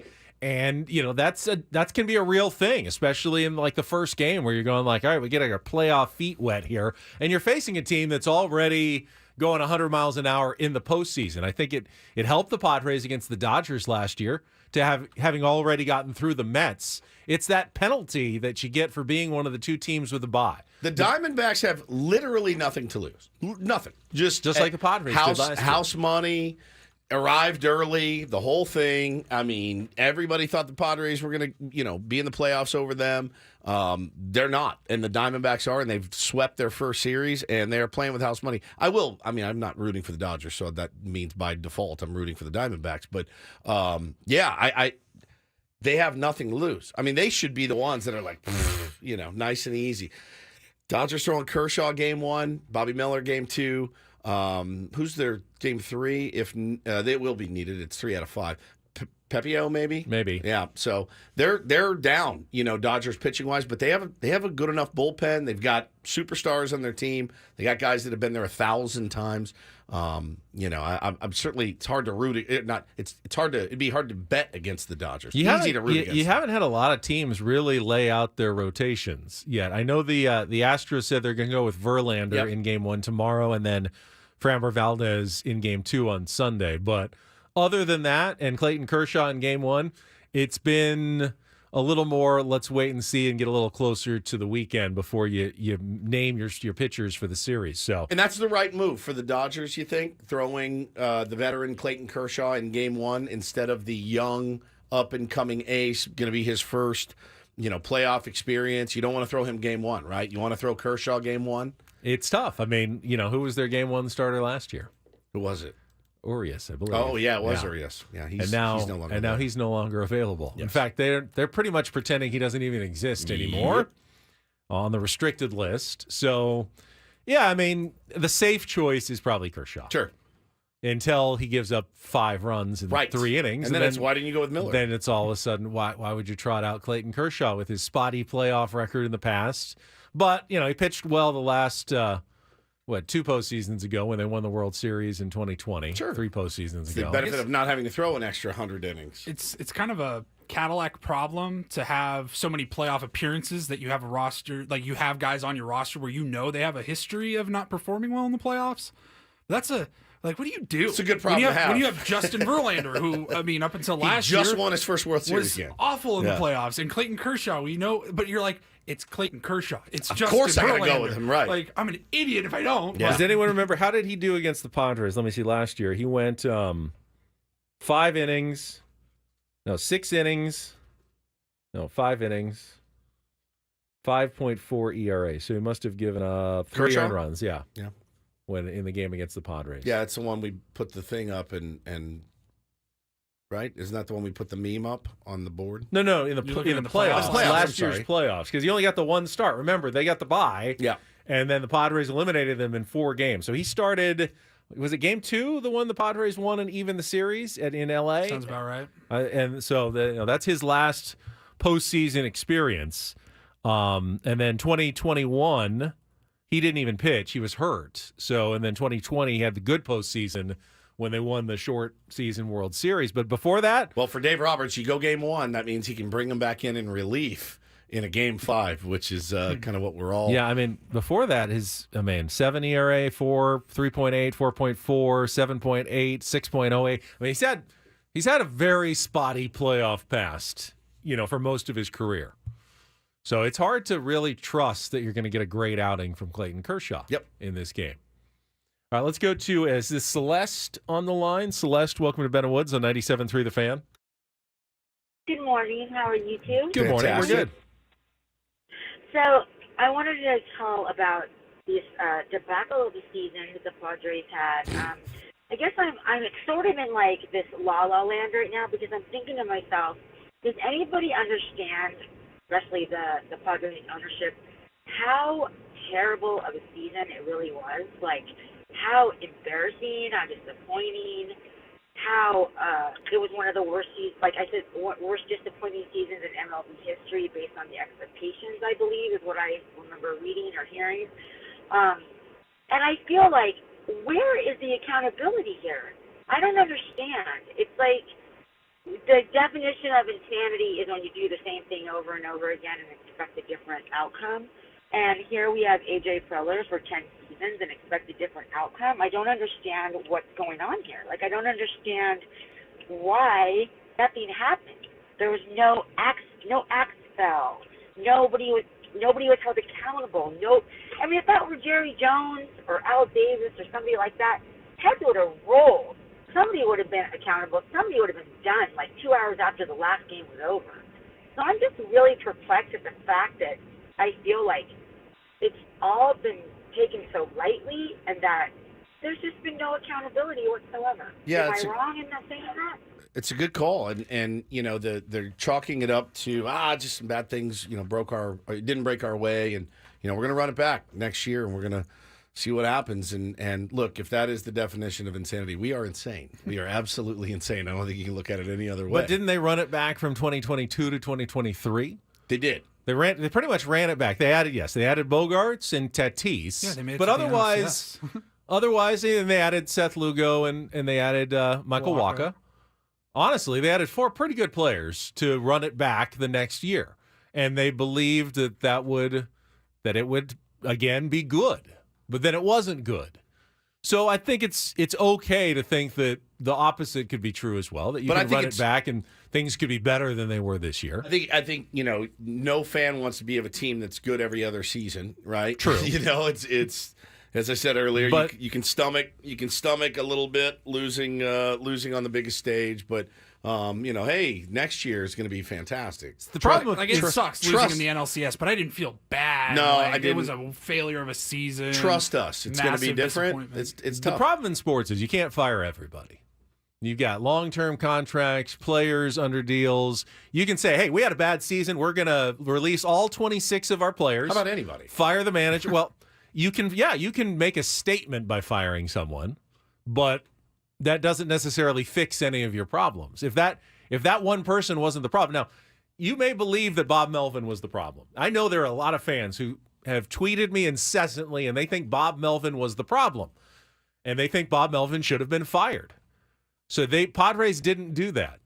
Now, were they right or wrong? They could have done that. They could have made that their statement. Like, we are blaming Bob Melvin for this season, and we're going to hire someone else. And someone would have been accountable.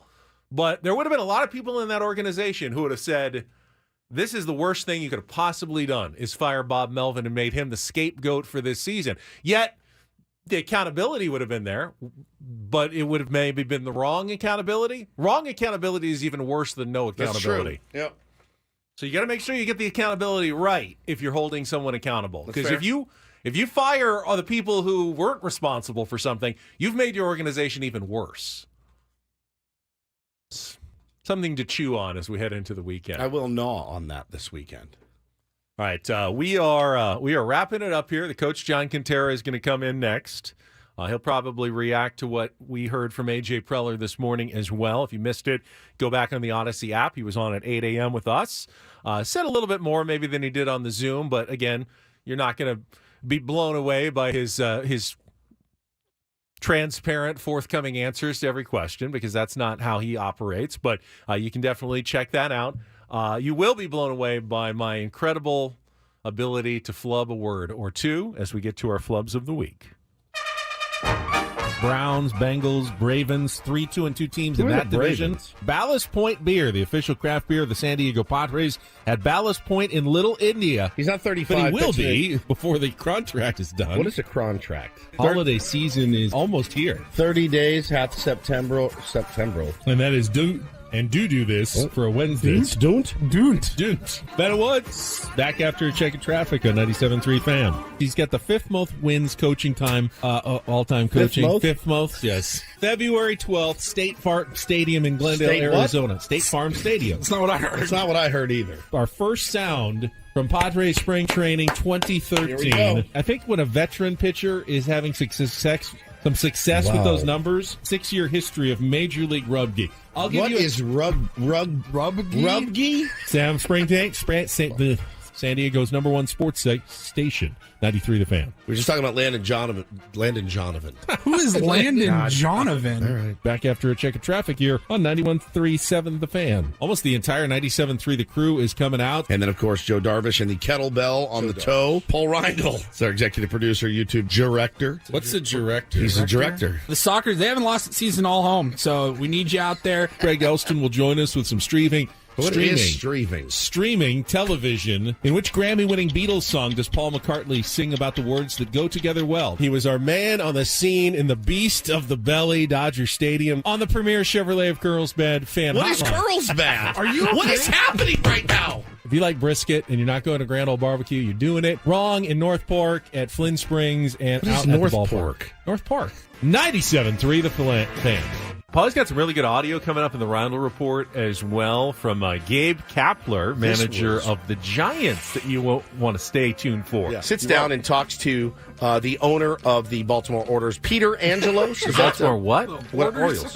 What'd I say? To wrap up our 90s country theme for the week. Seem to enjoy playing for Bob Melvin. Who is Bob Miller? And the Padres tie up this series in San Francisco. What did we win? We won something.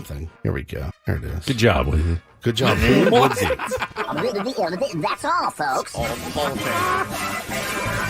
Good job, Woody. Best part. What did we win? We won something. Thought it wasn't Here a good we go. one. There it is. Good job, Woody. Good job. Good job, Woody. It's not even that good of one. I don't even know why you're running it back. What? Sounded like I had that dental gauze stuffed in my mouth a little bit. The cylinders of gauze. Yeah. Good job, Woody. Again, it sounds like you're on barbiturates. I always wonder when the dentist has the conversation with you and you're sitting there. Good job, Woody. It's brilliant. All right, Ben, don't roast to death. The Rose Bowl. My goodness. If I did, well, it'll be Paul and Woods on Monday.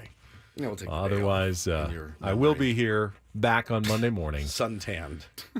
94 degrees it's going to be. Already tanned. Wear your sunscreen. It was like 88 yesterday here, and I was okay. You're sitting in the Rose Bowl in get an it. oven, just a big oven with 80,000. I don't know how many people are going to go watch the Cougars. Have they not put air conditioning in that they place have not. yet? No. Just sitting there, just roasting in the Rose Bowl. I can always wander onto the concourse. Yeah, you and could. Get a cold beverage. Stay at in the some shade. point. Yeah. Yeah.